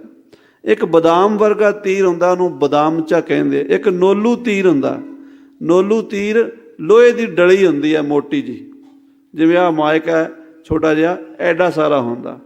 ਉਹ ਤਿੱਖਾ ਨਹੀਂ ਹੁੰਦਾ, ਉਹ ਮੱਥੇ 'ਚ ਮਾਰ ਕੇ ਮੱਥੇ ਦੀ ਹੱਡੀ ਭੰਨ ਦਿੰਦੇ ਹੈ।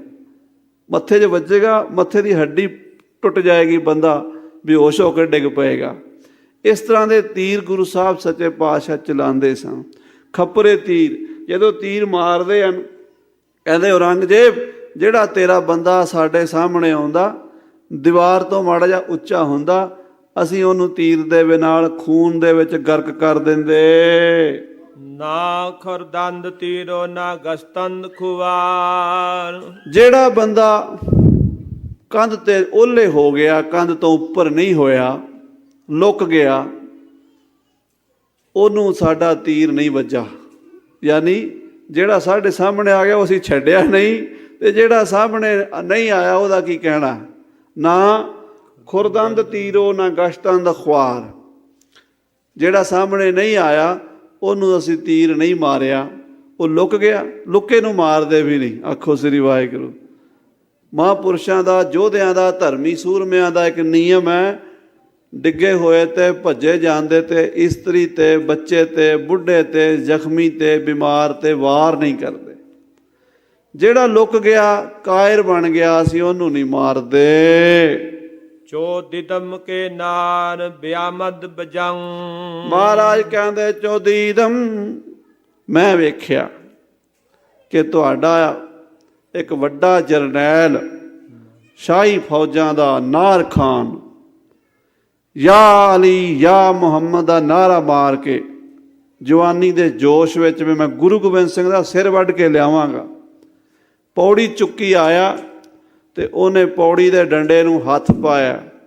ਧੰਨ ਗੁਰੂ ਗੋਬਿੰਦ ਸਿੰਘ ਸਾਹਿਬ ਕਹਿਣ ਲੱਗੇ, ਨਾਰ ਖਾਨ, ਸ਼ੇਰ ਦੀ ਗੁਫਾ ਤੇ ਸੱਪ ਦੀ ਖੁੱਡ 'ਚ ਸੰਭਲ ਕੇ ਹੱਥ ਪਾਈਦਾ।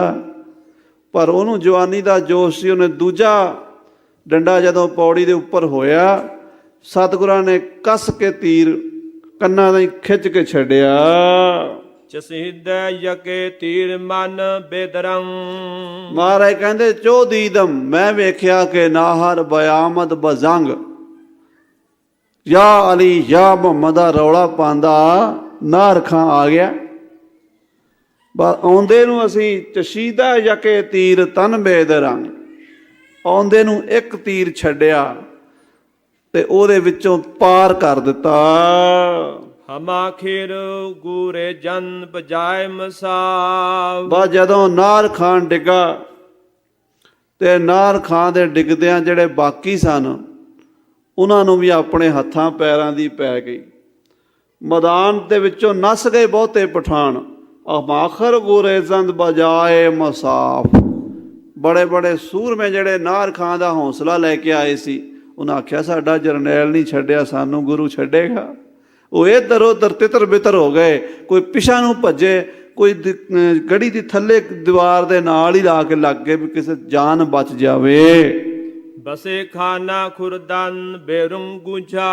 ਇਹ ਉਹ ਬੰਦੇ ਸਨ ਜਿਹੜੇ ਰਾਤ ਨੂੰ ਬੋਤਲ ਸ਼ਰਾਬ ਦੀ ਪੀ ਕੇ ਤੇ ਬੱਕਰਾ ਖਾ ਕੇ ਤੇ ਡੀਂਗਾ ਮਾਰਦੇ ਸੀ ਵੀ ਅਸੀਂ ਤੇ ਬੜੇ ਜੰਗ ਲੜੇ ਨੇ, ਅਸੀਂ ਗੁਰੂ ਨੂੰ ਕੀ ਸਮਝਦੇ ਹਾਂ, ਸਵੇਰੇ ਅਸੀਂ ਬੰਨ੍ਹ ਕੇ ਲੈ ਜਾਵਾਂਗੇ ਔਰ ਔਰੰਗਜ਼ੇਬ ਤੋਂ ਬੜੇ ਇਨਾਮ ਲਵਾਂਗੇ। ਇਹ ਉਹ ਬੰਦੇ ਨੇ ਜਿਹੜੇ ਬਸੇ ਖਾਨਾ ਖੁਰਦੰਦ, ਖਾਣਾ ਖਾਂਦੇ ਹੋਏ, ਖੁਰਦੰਦ ਮੈਨੇ ਖਾਣਾ, ਖਾ ਲੈਣਾ, ਖਾਣ ਦੀ ਕਿਰਿਆ।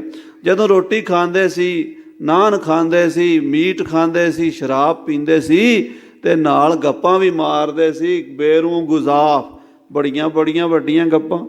ਆਖੇ ਜੀ ਅਸੀਂ ਤਾਂ ਗੁਰੂ ਨੂੰ ਬੰਨ੍ਹ ਕੇ ਲਿਆਵਾਂਗੇ, ਅਸੀਂ ਬਾਦਸ਼ਾਹ ਕੋਲੋਂ ਇਨਾਮ ਲਵਾਂਗੇ। ਪਤਾ ਨਹੀਂ ਵਿਚਾਰੇ ਕਿੱਧਰ ਨੱਸ ਗਏ, ਨੱਸਦਿਆਂ ਜੁੱਤੀਆਂ ਵੀ ਛੱਡ ਗਏ, ਹੌਸਲਾ ਟੁੱਟ ਗਿਆ। ਉਹ ਭੱਜ ਗਏ, ਕੋਈ ਇੱਧਰ ਵੜ ਗਿਆ, ਕੋਈ ਇੱਧਰ ਵੜ ਗਿਆ। ਕਿ ਅਫਗਾਨੇ ਦਿਗਰ ਬਿਆਮਦ ਬਜੰਗ। ਮਹਾਰਾਜ ਕਹਿੰਦੇ ਜਦੋਂ 2-4 ਮਿੰਟ ਹੋ ਗਏ, ਪਿਛਲਿਆਂ ਨੇ ਰੌਲਾ ਪਾਇਆ, ਓਏ ਬੜੀਆਂ ਗੱਪਾਂ ਮਾਰਦੇ ਸੀ, ਕੀ ਹੋ ਗਿਆ ਤੁਹਾਨੂੰ, ਤਗੜੇ ਹੋਵੋ, ਗੁਰੂ ਗੋਬਿੰਦ ਸਿੰਘ ਨੂੰ ਪਕੜੋ। ਤਾਂ ਦੂਸਰਾ ਅਫਗਾਨ, ਉਹਦਾ ਨਾਮ ਬਾਅਦ ਵਿੱਚ ਪਤਾ ਲੱਗਾ ਗਨੀ ਖਾਨ। ਉਹ ਗਨੀ ਖਾਨ ਕਿ ਅਫਗਾਨ ਨੇ ਦੀਗਰ ਮੈਨੇ ਦੂਸਰਾ, ਅਫਗਾਨ ਮੈਨੇ ਪਠਾਨ, ਅਫਗਾਨਿਸਤਾਨ ਦੇ ਨੂੰ ਅਫਗਾਨੀ ਪਠਾਨ ਕਹਿੰਦੇ ਕਿ ਅਫਗਾਨ ਨੇ ਦੀਗਰ, ਦੂਸਰਾ ਅਫਗਾਨ ਬਿਆਮਦ ਬਜੰਗ, ਆਪਣੇ ਭਰਾ ਦਾ ਬਦਲਾ ਲੈਣ ਲਈ ਨਾਹਰ ਖਾਨ ਦੀ ਮੌਤ ਦਾ। ਕਿਉਂਕਿ ਇਹ ਜਿਹੜੇ ਸਨ ਸਾਧ ਸੰਗਤ ਜੀ, ਮਲੇਰਕੋਟਲੇ ਵਾਲੇ ਇਹ ਪਠਾਨ ਨਸਲ ਵਿੱਚੋਂ ਸਨ ਤੇ ਦਿੱਲੀ ਵਾਲੇ ਮੁਗਲ ਨਸਲ ਵਿੱਚੋਂ ਸਨ। ਪਠਾਨਾਂ ਦੀ ਜਿਹੜੀ ਨਸਲ ਹੈ ਉਹ ਤੁਸੀਂ ਜਾਣਦੇ ਹੋ ਅਫਗਾਨਿਸਤਾਨ ਦੀ ਹੈ। ਇਸ ਕਰਕੇ ਸਾਹਿਬਾਂ ਨੇ ਅਫਗਾਨੇ ਲਿਖਿਆ ਹੈ, ਯਾਨੀ ਪਠਾਨ ਜਾਤੀ ਦਾ ਸੀ। ਪਹਿਲਾ ਨਾਹਰ ਖਾਂ ਵੀ ਤੇ ਦੂਸਰਾ ਗਨੀ ਖਾਂ ਵੀ। ਜਦੋਂ ਆਇਆ ਸਾਹਮਣੇ ਤਾਂ ਮਹਾਰਾਜ ਸੱਚੇ ਪਾਤਸ਼ਾਹ ਕਹਿੰਦੇ ਅਸੀਂ ਫੇਰ ਤੀਰ ਕਮਾਨ ਪੱਥੇ ਚੋਂ ਤੀਰ ਕੱਢਿਆ। ਚੋ ਸੈਲੇ ਰਵਾ ਹਮ ਚੋ ਤੀਰੋ ਤੁਫੰ। ਕਹਿੰਦੇ ਫਿਰ ਉਹ ਆਇਆ ਤਾਂ ਗੋਲੀ ਦੀ ਤਰ੍ਹਾਂ, ਜਿਵੇਂ ਤੀਰ ਆਉਂਦਾ ਇੱਦਾਂ ਆਇਆ ਗਨੀ ਖਾਂ। ਉਹ ਵੀ ਬੜਾ ਫੁਰਤੀਲਾ ਸੀ, ਜੰਗੀ ਜਰਨੈਲ ਸੀ। ਜੰਗ ਹੁੰਦਾ ਹੀ ਯੋਧਿਆਂ ਨਾਲ ਆ, ਕਾਇਰਾਂ ਨਾਲ ਕੀ ਲੜਨਾ, ਸੂਰਮੇ ਬਹਾਦਰਾਂ ਨਾਲ ਹੀ ਯੁੱਧ ਹੁੰਦਾ ਜੇ। ਤੇ ਮਹਾਰਾਜ ਉਹਨਾਂ ਦੀ ਤਾਰੀਫ ਵੀ ਕਰ ਰਹੇ ਹੈ, ਕਹਿੰਦੇ ਇੱਦਾਂ ਆਇਆ ਚੋ ਸ਼ੈਲੇ ਰਵਾਂ, ਰਵਾਨਗੀ ਸੀ ਉਹਦੇ ਪੈਰਾਂ ਵਿੱਚ ਇੱਦਾਂ ਦੀ, ਤੀਰੋ ਤੁਫੰਗ, ਜਿਵੇਂ ਤੀਰ ਜਾਂਦਾ ਜਾਂ ਗੋਲੀ ਜਾਂਦੀ ਹੈ ਨਾ, ਇੱਦਾਂ ਆਇਆ ਉਹ ਜਵਾਨ।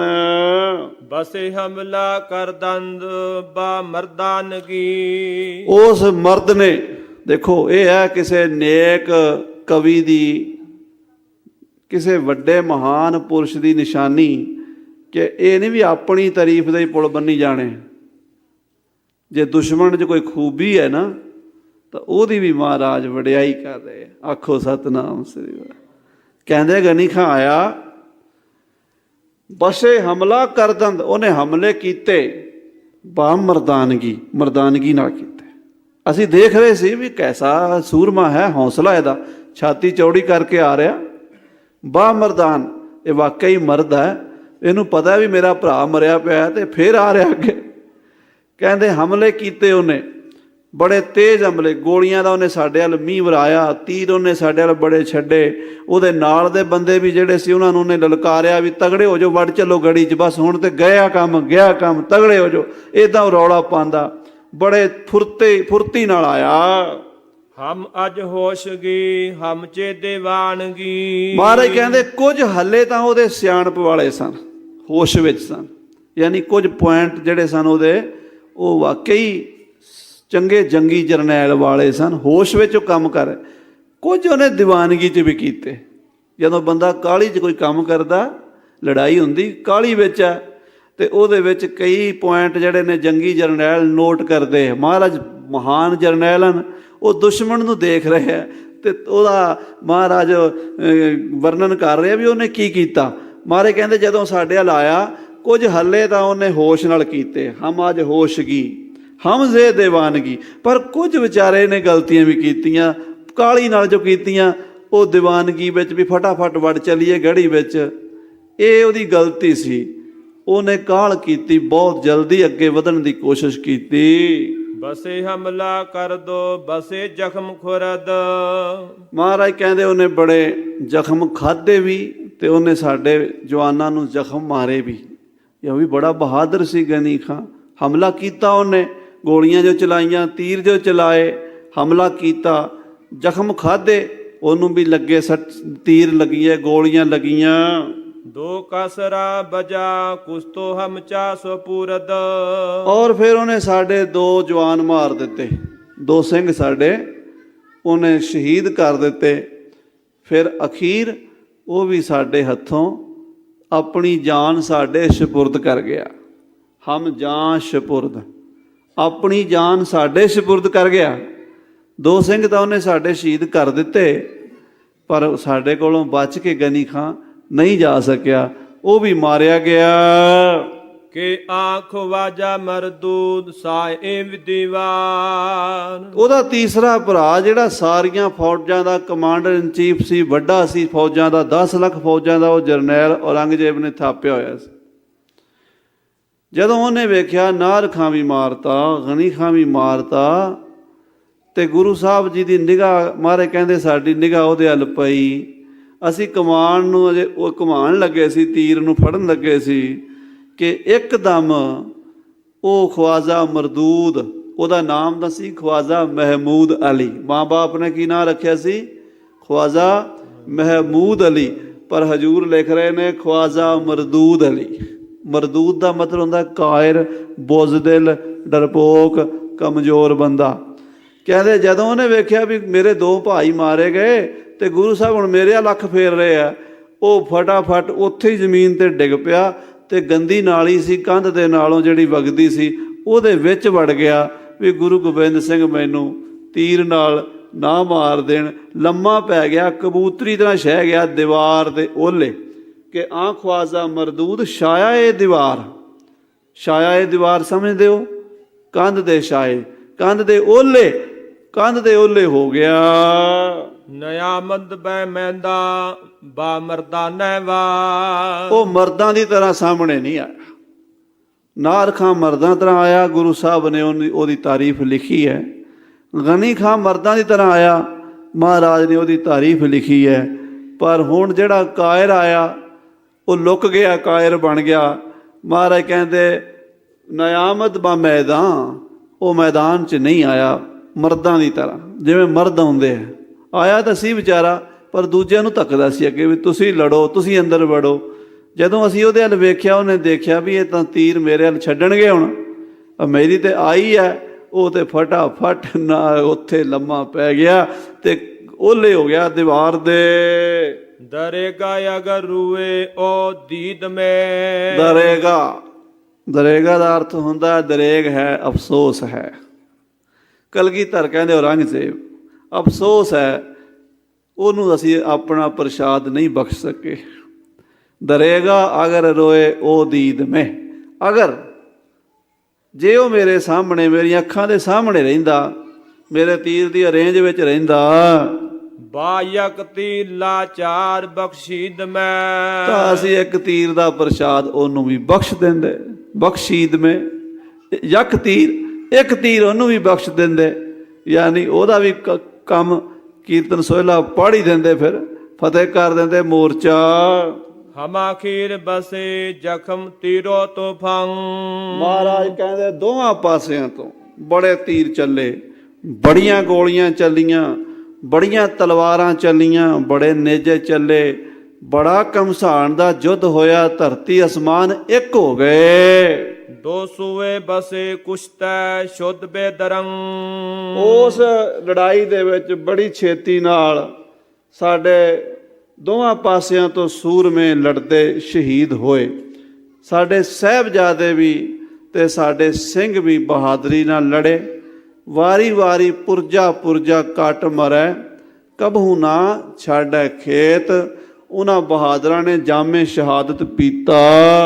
ਬਸੇ ਬਾਰ ਬਾਰੀ ਤੀਰੋ ਤੂਫਾਨ।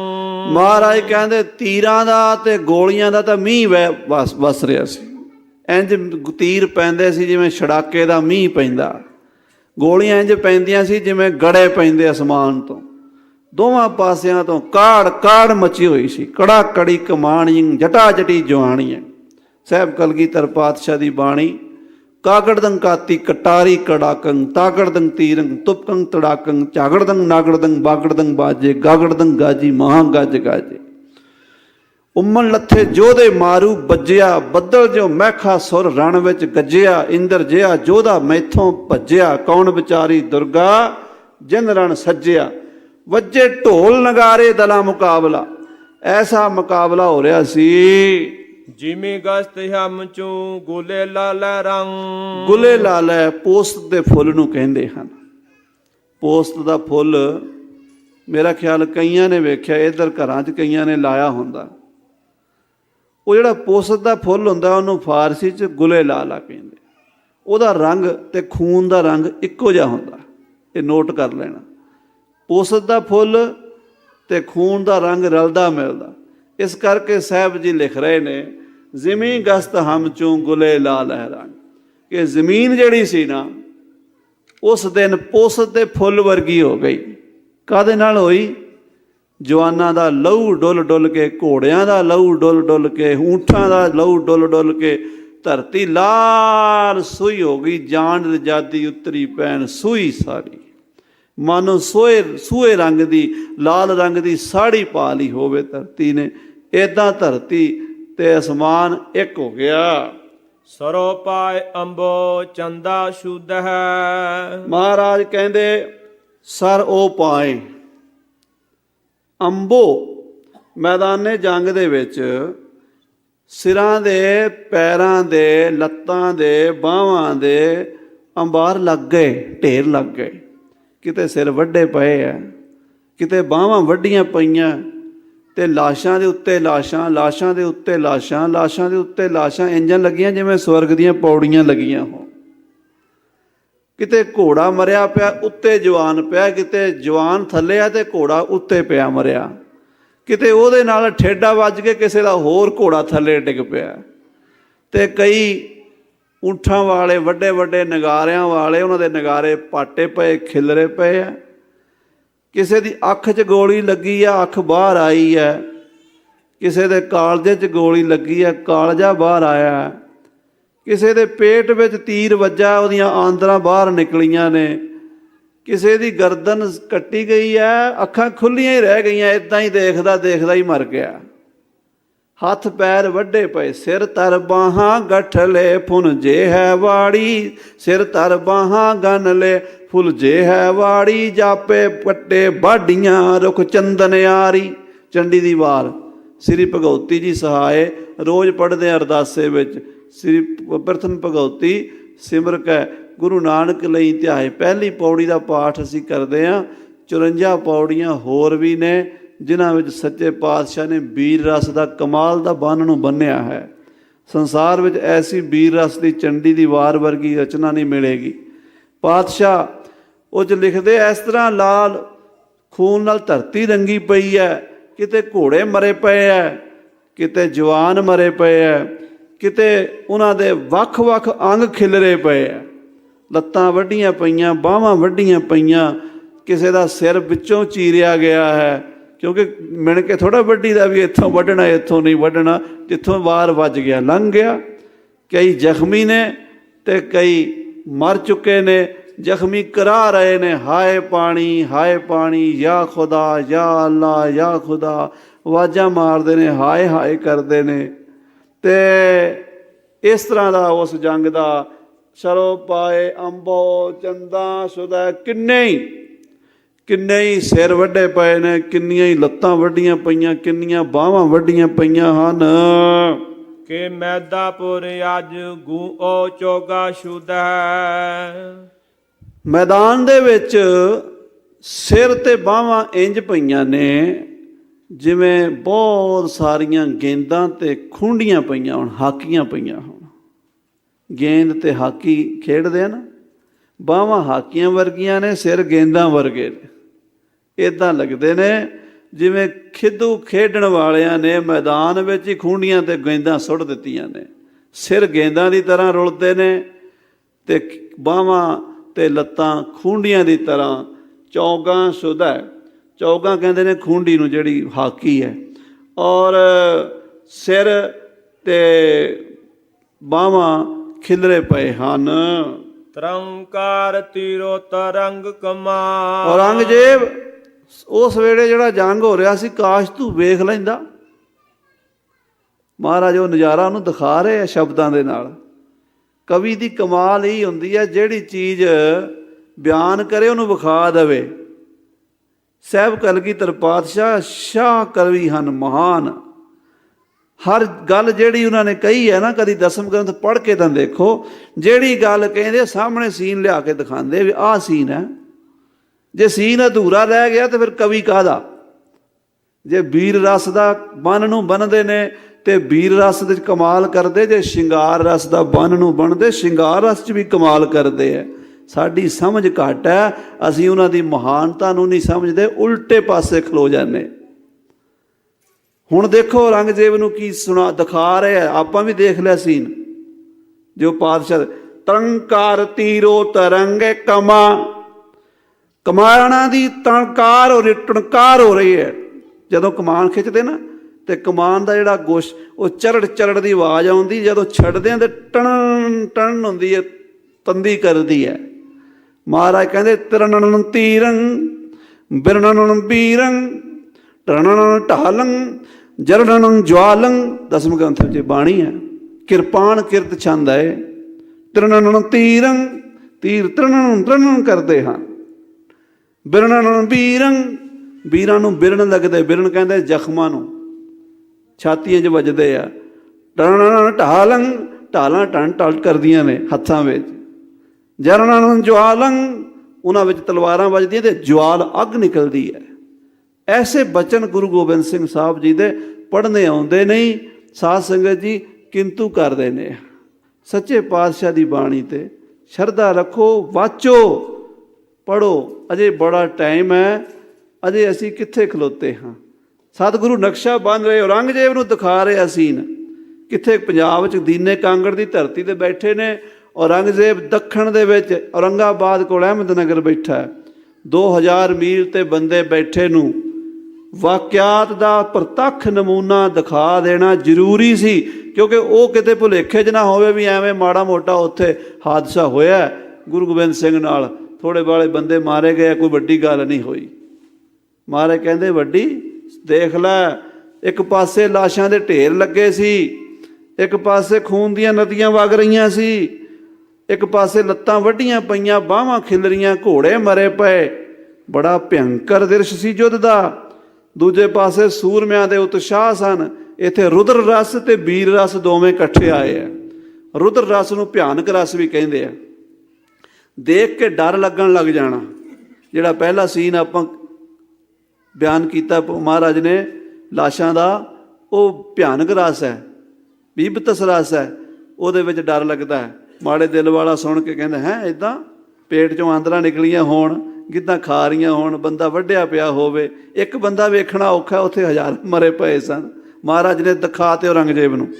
ਹੁਣ ਮਹਾਰਾਜ ਯੋਧਿਆਂ ਦਾ ਦੱਸ ਰਿਹਾ, ਤਰੰਕਾਰ ਤੀਰੋ ਤਰੰਗੇ ਕਮਾ, ਕਿ ਤਣ ਤਣ ਤੀਰ ਕਰ ਰਹੇ ਸਨ, ਤਾੜ ਤਾੜ ਤੀਰ ਕਰ ਰਹੇ ਸਨ, ਕਾੜ ਕਾੜ ਗੋਲੀਆਂ ਕਰ ਰਹੀਆਂ ਸਨ। ਬਰ ਆਮਦ ਜਕੇ ਹਾਂ ਉਹੂ ਅਜ ਜਹਾ। ਤੇ ਯੋਧਿਆਂ ਦੇ ਨਾਰੇ, ਇੱਕ ਪਾਸੇ ਸਤਿ ਸ੍ਰੀ ਅਕਾਲ ਦੇ ਜੈਕਾਰੇ, ਇੱਕ ਪਾਸੇ ਯਾ ਅਲੀ ਯਾ ਮੁਹੰਮਦ ਦੇ ਨਾਰੇ, ਇੱਕ ਪਾਸੇ ਪਹਾੜੀ ਰਾਜਿਆਂ ਦਾ ਹਰ ਹਰ ਮਹਾਦੇਵ ਜੈ ਹਨੂਮਾਨ ਦਾ ਨਾਰਾ, ਤੇ ਸੂਰਮਿਆਂ ਦਾ ਬੋਲ ਬੁਲਾਰਾ, ਸੂਰਮਿਆਂ ਦੀ ਮਾਰ ਲਓ ਫੜ ਲਓ, ਮਾਰ ਲਓ ਫੜ ਲਓ ਦੀ ਰੌਲੀ। ਤੇ ਉਸ ਰੌਲੀ ਦੇ ਵਿੱਚ ਜ਼ਖਮੀਆਂ ਦੀ ਹਾਹਾਕਾਰ, ਹਾਏ ਮਰ ਗਏ ਹਾਏ ਮਰ ਗਏ, ਗੋਲੀ ਲੱਗੀ ਹੈ, ਕੋਈ ਪਾਣੀ ਮੰਗ ਰਿਹਾ, ਕੋਈ ਆਪਣੇ ਰਿਸ਼ਤੇਦਾਰਾਂ ਨੂੰ ਆਵਾਜ਼ਾਂ ਮਾਰਦਾ, ਕੋਈ ਪਿੱਛੇ ਭੱਜਿਆ ਜਾਂਦਾ। ਮਹਾਰਾਜ ਕਹਿੰਦੇ ਉਸ ਵੇਲੇ ਬਰਾਮਦ ਜਕੇ ਹਾ ਓ ਹੂ ਅੱਜ ਜਹਾਂ ਹਾਏ ਹਾਏ ਹੋ ਰਹੀ ਸੀ ਸਾਰੇ ਪਾਸੇ। ਦਿਗਰ ਸ਼ੋਰਸ ਕੈਬਰ ਕੀਨੈ ਕੋਸ਼। ਦਿਗਰ ਸ਼ੋਰ ਸੇ ਕੈਬਰੇ ਕੀਨਹਿ ਕੋਸ਼। ਉਸ ਵੇਲੇ ਉਸ ਜੰਗ ਦੇ ਮੈਦਾਨ ਵਿੱਚ ਇੰਨਾ ਕੁ ਰੌਲਾ ਪੈ ਚੁੱਕਾ ਸੀ, ਇੰਨੀ ਕੁ ਚੀਕ ਝਾੜ ਪੈ ਚੁੱਕੀ ਸੀ, ਇੰਨੀ ਕੁ ਕਾਵਾਂ ਰੌਲੀ ਪੈ ਚੁੱਕੀ ਸੀ, ਘੋੜਿਆਂ ਦੀ ਹਿਣਕਣਾਹਟ, ਹਿਣ ਹਿਣ ਕਰਦੇ ਘੋੜੇ ਦਗੜ ਦਗੜ ਕਰਦੇ ਦੌੜਦੇ ਜਾਂਦੇ ਹੈ, ਉਹਨਾਂ ਦੇ ਹਿਣਹਣਾਹਟ ਦੀ ਆਵਾਜ਼। ਜ਼ਖਮੀ ਘੋੜਿਆਂ ਦੀ ਹਿਣਹਣਾਹਟ ਹੋਰ ਕਿਸਮ ਦੀ ਹੋ ਜਾਂਦੀ ਸੀ ਜਦੋਂ ਉਹਨਾਂ ਦੀ ਚੀਕਾਂ ਨਿਕਲਦੀਆਂ ਸਨ। ਹਾਥੀਆਂ ਦੀਆਂ ਚਿੰਗਾਰਾਂ, ਤੋਪਾਂ ਦੇ ਗੋਲੇ ਗਾੜ ਕਾੜ ਕਰਦੇ ਸਨ। ਉਸ ਵੇਲੇ ਊਠਾਂ ਦੀਆਂ ਆਵਾਜ਼ਾਂ ਤੇ ਨਗਾਰਿਆਂ ਤੇ ਛੁਤਰੀਆਂ ਤੇ ਰਣ ਸਿੰਘਿਆਂ ਦੀਆਂ ਆਵਾਜ਼ਾਂ, ਜੰਗੀ ਵਾਜੇ ਵੀ ਵੱਜ ਰਹੇ ਸਨ। ਢੋਲ ਨਗਾਰੇ ਪਾਉਣ ਦੇ ਉਂਗਣ ਜਾਣ ਜਟਾਵਲੇ, ਦੁਰਗਾ ਦਾਨੋ ਡਏ ਰਣ ਨਾਦ ਵੱਜਣ ਖੇਤ ਪਿਆਵਲੇ। ਵੀਰ ਪਰੋਤੇ ਬਰਛੀਏ ਜਾਂ ਡਾਲ ਚਮੁੱਟੇ ਆਵਲੇ। ਔਲੇ ਦੇ ਡਾਲ ਨੂੰ ਵੇਖੋ ਕਿਵੇਂ ਇੱਕ ਦੂਜੀ ਦੇ ਨਾਲ ਉਹ ਆਵਲੇ ਡਾਲੀ ਨੂੰ ਜੁੜੇ ਹੁੰਦੇ। ਇੱਕ ਬਰਛੀ ਨਾਲ 4-4 5-5 ਹੀ ਪਰੋ ਦੇਣੇ ਤੇ ਇੰਝ ਲੱਗਦੇ ਆ ਬਰਛੀ ਦੇ ਉੱਤੇ ਜਿਵੇਂ ਆਵਲੇ ਲੱਗੇ ਹੋਣ। ਵੀਰ ਪਰੋਤੇ ਬਰਛੀਏ ਜਾਂ ਡਾਲ ਚਮੁੱਟੇ ਆਵਲੇ, ਇੱਕ ਵੱਡੇ ਤੇਗੀ ਤੜਫੀਆਂ ਤੜਫ ਰਹੇ ਸਨ, ਲੱਤਾਂ ਪੈਰਾਂ ਨੂੰ ਜਾਨ ਨਿਕਲ ਰਹੀ ਸੀ। ਇੱਕ ਵੱਡੇ ਤੇਗੀ ਤੜਫੀਆਂ ਮੱਧ ਪੀਤੇ ਲੋਟਣ ਬਾਵਲੇ, ਇੱਕ ਚੁਣ ਚੁਣ ਝਾੜੋਂ ਕੱਢੀਆਂ ਲੁੱਕੇ ਹੋਏ ਝਾੜਾਂ ਦੇ ਵਿੱਚ। ਸੂਰਮੇ ਕਹਿੰਦੇ ਕਿੱਥੇ ਲੁੱਕੇ ਹੋ, ਆਓ ਜਰਾ ਇੱਧਰ। ਗਿੱਚੀ ਤੋਂ ਫੜ ਕੇ ਬਾਹਰ ਖਿੱਚ ਲੈਣਾ, ਗਲਵੇਂ ਤੋਂ ਫੜ ਕੇ ਬਾਹਰ ਖਿੱਚ। ਇੱਕ ਚੁਣ ਚੁਣ ਝਾੜੋਂ ਕੱਢੀਆਂ ਰੇਤ ਵਿੱਚੋਂ ਸੋਇਨਾ ਡਾਵਲੇ। ਜਿਵੇਂ ਸੁਨਿਆਰਾ ਆਪਣੀ ਦੁਕਾਨ ਦੇ ਉੱਤੇ ਝਾੜੂ ਮਾਰ ਕੇ ਨਾ, ਜਿੰਨਾ ਕੁ ਕੂੜਾ ਹੁੰਦਾ ਉਹਨੂੰ ਇੱਕ ਜਗ੍ਹਾ ਤੇ ਸਾਂਭ ਕੇ ਰੱਖਦਾ। ਸਾਲ ਪਿੱਛੋਂ ਸਾਰੇ ਕੂੜੇ ਨੂੰ, ਸਾਰੇ ਜਿੰਨੀ ਮਿੱਟੀ ਹੁੰਦੀ ਉਹਨੂੰ ਧੋਂਦਾ। ਤੁਸੀਂ ਸੁਨਿਆਰੇ ਨੂੰ ਪੁੱਛ ਲੈਣਾ, ਇੱਥੋਂ ਦਾ ਤਾਂ ਪਤਾ ਨਹੀਂ ਪਰ ਇੰਡੀਆ ਦਾ ਹੀ ਰਿਵਾਜ ਹੈ। ਆਪਣੀ ਦੁਕਾਨ ਦਾ ਸੁਨਿਆਰਾ ਜਿਹੜਾ ਉਹ ਕੂੜਾ ਬਾਹਰ ਨਹੀਂ ਸੁੱਟਦਾ, ਉਹਨੂੰ ਸਾਂਭਦਾ। ਉਹਦੇ ਕੂੜੇ ਵਿੱਚੋਂ ਉਹ ਸਾਲ ਪਿੱਛੋਂ ਇਕੱਠਾ ਕਰਕੇ ਉਹਦਾ ਨਿਲਾਮੀ ਵੀ ਕਰ ਦਿੰਦਾ। ਕਈ ਅੱਗੋਂ ਸੁਨਿਆਰੇ ਲੈ ਲੈਂਦੇ, ਫਿਰ ਉਹਨੂੰ ਉਹ ਮਿੱਟੀ ਨੂੰ ਛਾਣ ਕੇ ਉਹਦੇ 'ਚੋਂ ਜਿੰਨਾ ਨਿੱਕਾ ਨਿੱਕਾ ਕਣ ਹੁੰਦਾ ਨਾ ਸੋਨੇ ਦਾ ਉਹ ਕੱਢ ਲੈਂਦਾ। ਰੇਤ ਵਿੱਚੋਂ ਸੋਇਨਾ ਡਾਵਲੇ, ਗਦਾ ਤਿਰਸੂਲਾਂ ਬਰਛੀਆਂ, ਤੀਰ ਵਗਣ ਖਰੇ ਉਤਾਵਲੇ। ਜਨ ਡਸੇ ਭੁਜੰਗਮ ਸਾਵਲੇ, ਸਾਵਲੇ ਮੈਨੇ ਕਾਲੇ, ਭੁਜੰਗਮ ਮੈਨੇ ਸੱਪ ਡੰਗ ਮਾਰਦੇ ਨੇ, ਇਹ ਤਾਂ ਤੀਰ ਜਾ ਜਾ ਕੇ ਡੰਗਦੇ ਨੇ। ਜਨ ਡਸੇ ਭੁਜੰਗਮ ਸਾਵਲੇ, ਮਰ ਜਾਵਣ ਵੀਰ ਰੁਹਾਵਲੇ। ਬੜੇ ਬੜੇ ਗੁੱਸੇ ਵਾਲੇ ਜੰਗ ਦੇ ਮੈਦਾਨ 'ਚ ਸੂਰਮੇ ਮਰ ਰਹੇ ਨੇ। ਉਹ ਨਕਸ਼ਾ ਇੱਥੇ ਕਰ ਰਹੇ ਕਲਗੀਧਰ। ਤਰੰਕਾਰ ਤੀਰੋ ਤਰੰਗੇ ਕਮਾ, ਬਰਾਮਦ ਜਕੇ ਆਹੋ ਉਆ ਜਹਾਂ। ਦਸਮ ਪਾਤਸ਼ਾਹ ਦੀ ਤੇ ਸ੍ਰੀ ਗੁਰੂ ਗ੍ਰੰਥ ਸਾਹਿਬ ਦੀ ਬਾਣੀ ਦਾ ਇੱਕ ਰਵਾਨਗੀ ਹੈ, ਇੱਕ ਕਲਾ ਹੈ। ਗੁਰੂ ਗ੍ਰੰਥ ਸਾਹਿਬ ਦਾ ਪਾਠ ਕਰਦਿਆਂ ਕਰਦਿਆਂ ਕਰਦਿਆਂ ਹਰ ਅੰਗ ਤੇ ਹਰ ਸ਼ਬਦ ਵਿੱਚ ਨਾਮ ਦੀ ਮਹਿਮਾ ਆਉਣੀ ਹੈ। ਕੋਈ ਸ਼ਬਦ ਪੜ੍ਹ ਲਓ, ਕੋਈ ਗੱਲ ਗੁਰੂ ਸਾਹਿਬ ਨੇ ਕਹਿਣੀ ਹੈ, ਨਾਲ ਨਾਮ ਦੀ ਮਹਿਮਾ, ਭਗਤੀ ਦੀ ਗੱਲ, ਰੱਬ ਦੀ ਗੱਲ ਜ਼ਰੂਰ ਆਉਣੀ ਹੈ। ਗੁਰੂ ਗ੍ਰੰਥ ਸਾਹਿਬ ਦੇ ਹਰ ਸ਼ਬਦ 'ਚ, ਹਰ ਪੰਕਤੀ 'ਚ, ਹਰ ਅੰਗ। ਦਸਮ ਪਾਤਸ਼ਾਹ ਦੀ ਬਾਣੀ ਵਿੱਚ ਕੋਈ ਅੰਗ ਪੜ੍ਹ ਲਓ, ਕੋਈ ਗੱਲ ਚੱਲ ਰਹੀ ਹੈ, ਵੀਰ ਰਸ ਨੇ ਆਉਣਾ ਹੀ ਆਉਣਾ। ਉਹਨਾਂ ਦੀ ਰਗੋ ਰੇਸ਼ਾ ਵਿੱਚ, ਦਿਲ ਦਿਮਾਗ ਵਿੱਚ, ਰੋਮ ਰੋਮ 'ਚ ਵੀਰ ਰਸ ਸੀਗਾ। ਕਿਸੇ ਬਾਣੀਏ ਦੇ ਘਰ ਪੁੱਤਰ ਜੰਮੇ, ਉਹ ਬੱਚੇ ਦਾ ਨਾਂ ਕੀ ਰੱਖਦਾ? ਲక్ష్ਮੀ ਨਾਰਾਇਣ, ਦੌਲਤ ਰਾਮ, ਧਨੀ ਰਾਮ। ਕਿਉਂ? ਉਹਦਾ ਧਨ ਵਿੱਚ, ਦੌਲਤ ਵਿੱਚ ਖਿਆਲ ਹੈ। ਉਹ ਖਿਆਲ, ਉਹਦੇ ਅਰਮਾਨ ਉਹਦੇ ਨਿਕਲਦੇ ਨੇ ਬਾਹਰ। ਉਹ ਆਪਣੀ ਬੋਲੀ ਵਿੱਚ, ਆਪਣੇ ਪਹਿਰਾਵੇ ਵਿੱਚ, ਆਪਣੀ ਹਰ ਗੱਲ 'ਚੋਂ ਲਿਆਉਂਦਾ। ਕਲਗੀਆਂ ਵਾਲੇ ਪਾਤਸ਼ਾਹ ਦੇ ਪੁੱਤਰ ਪੈਦਾ ਹੋਇਆ, ਨਾਮ ਰੱਖਿਆ ਅਜੀਤ ਸਿੰਘ। ਨਾਮ ਕਾ ਅਜੀਤ ਹੂੰ, ਜੀਤਾ ਨਾ ਜਾਊਂਗਾ। ਦੂਸਰਾ ਪੁੱਤਰ ਪੈਦਾ ਹੋਇਆ, ਨਾਮ ਰੱਖਿਆ ਜੁਝਾਰ ਸਿੰਘ, ਜੂਝਣ ਵਾਲਾ। ਤੀਸਰਾ ਪੁੱਤਰ ਪੈਦਾ ਹੋਇਆ, ਨਾਮ ਰੱਖਿਆ ਜ਼ੋਰਾਵਰ ਸਿੰਘ। ਚੌਥੇ ਸਾਹਿਬਜ਼ਾਦੇ ਦਾ ਨਾਮ ਰੱਖਿਆ ਫਤਿਹ ਸਿੰਘ। ਇੱਥੋਂ ਹੀ ਅੰਦਾਜ਼ਾ ਲਾ ਲਓ, ਦਸਮ ਦੀ ਬਾਣੀ ਸਮਝ ਆ ਜਾਏਗੀ। ਆਖੋ ਸਤਨਾਮ ਸ੍ਰੀ ਵਾਹਿਗੁਰੂ। ਇੱਥੋਂ ਹੀ ਸਮਝ ਲਓ। ਤਰੰਕਾਰ ਤੀਰੋ ਤਰੰਗੇ ਕਮਾ, ਬਰਾਮਦ ਜਕੇ ਆਹੋ ਅਜਹਾਂ। ਇੰਨਾ ਰੌਲਾ ਸੀ। ਤੀਰਾਂ ਦੀ ਤੁਣਕਾਰ ਵੱਖਰੀ ਸੀ, ਗੋਲੀਆਂ ਦੀ ਕੜਕਾਰ ਵੱਖਰੀ ਸੀ, ਘੋੜਿਆਂ ਦੀ ਹਣਗੜਾਹਟ ਵੱਖਰੀ ਸੀ, ਹਾਥੀਆਂ ਦੀ ਚਿੰਗਾੜ ਵੱਖਰੀ ਸੀ, ਜਵਾਨਾਂ ਦੀ ਹਾਹਾਕਾਰ ਵੱਖਰੀ ਸੀ। ਮਹਾਰਾਜ ਕਹਿੰਦੇ ਸਾਰੇ ਪਾਸੇ ਚਮਕੌਰ ਦੇ ਚੀਕ ਝਾੜਾ ਪਿਆ ਹੋਇਆ ਸੀ, ਰੌਲਾ ਪਿਆ ਹੋਇਆ ਸੀ। ਜੇ ਮਰਦਾਨ ਮਰਦਾਂ ਬੀਰੂ ਰਬਤ ਹੋਸ। ਉਹ ਤੀਰਾਂ ਦਾ ਰੌਲਾ ਪਿਆ ਕਿ ਉਸ ਰੌਲੇ ਦੇ ਵਿੱਚ ਵੱਡੇ ਵੱਡੇ ਮਰਦਾਂ ਦੇ ਹੋਸ਼ ਗੁੰਮ ਹੋ ਗਏ। ਜਿਹੜੇ ਸੂਰਮੇ ਸੀ ਨਾ, ਬੜੇ ਬੜੇ ਦਲੇਰ ਸੀਗੇ।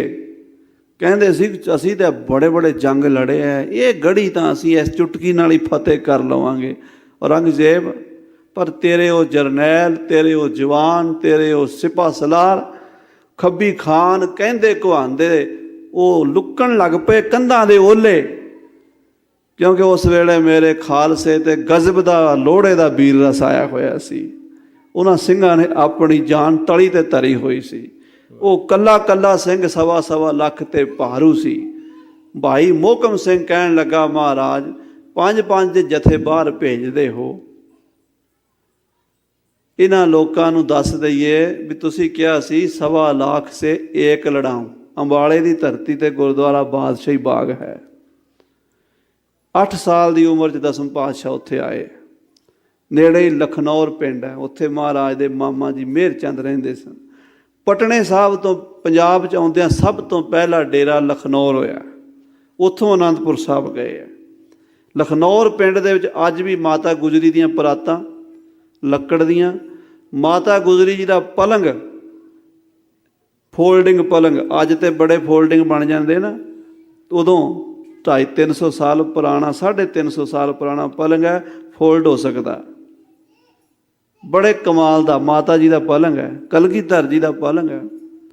ਸ਼ਸਤਰ ਹਨ ਮਹਾਰਾਜ ਦੇ, ਨਗਾਰੇ, ਹੋਰ ਸਮਾਨ ਉਸ ਗੁਰੂ ਘਰ 'ਚ ਮੌਜੂਦ ਹੈ। ਉਹ ਅਸਥਾਨ 'ਤੇ ਸਾਧ ਸੰਗਤ ਜੀ, ਗੁਰੂ ਸਾਹਿਬ ਲਗਭਗ 1 ਸਾਲ ਠਹਿਰੇ ਅਤੇ ਇਲਾਕਾ ਅੰਬਾਲਾ ਤਾਰਿਆ। ਸ਼ਿਕਾਰ ਖੇਡਣ ਗਏ, ਅੰਬਾਲੇ ਸ਼ਹਿਰ ਆ ਗਏ। ਉੱਥੇ ਇੱਕ ਕਾਜ਼ੀ ਨੂਰਦੀਨ, ਸ਼ਹਿਰ ਦਾ ਮਾਲਕ, ਗੁਰੂ ਸਾਹਿਬ ਨੂੰ ਕਹਿਣ ਲੱਗਾ, ਮੇਰੇ ਬਾਜ ਨਾਲ ਬਾਜ ਲੜਾਓ। ਉਹਦਾ ਮਤਲਬ ਸੀ ਇਹ ਛੋਟੀ ਉਮਰ ਦੇ ਬੱਚੇ ਬਾਜ ਬੜਾ ਸੋਹਣਾ ਲਈ ਫਿਰਦੇ ਆ, ਮੈਂ ਬਾਜ ਖੋ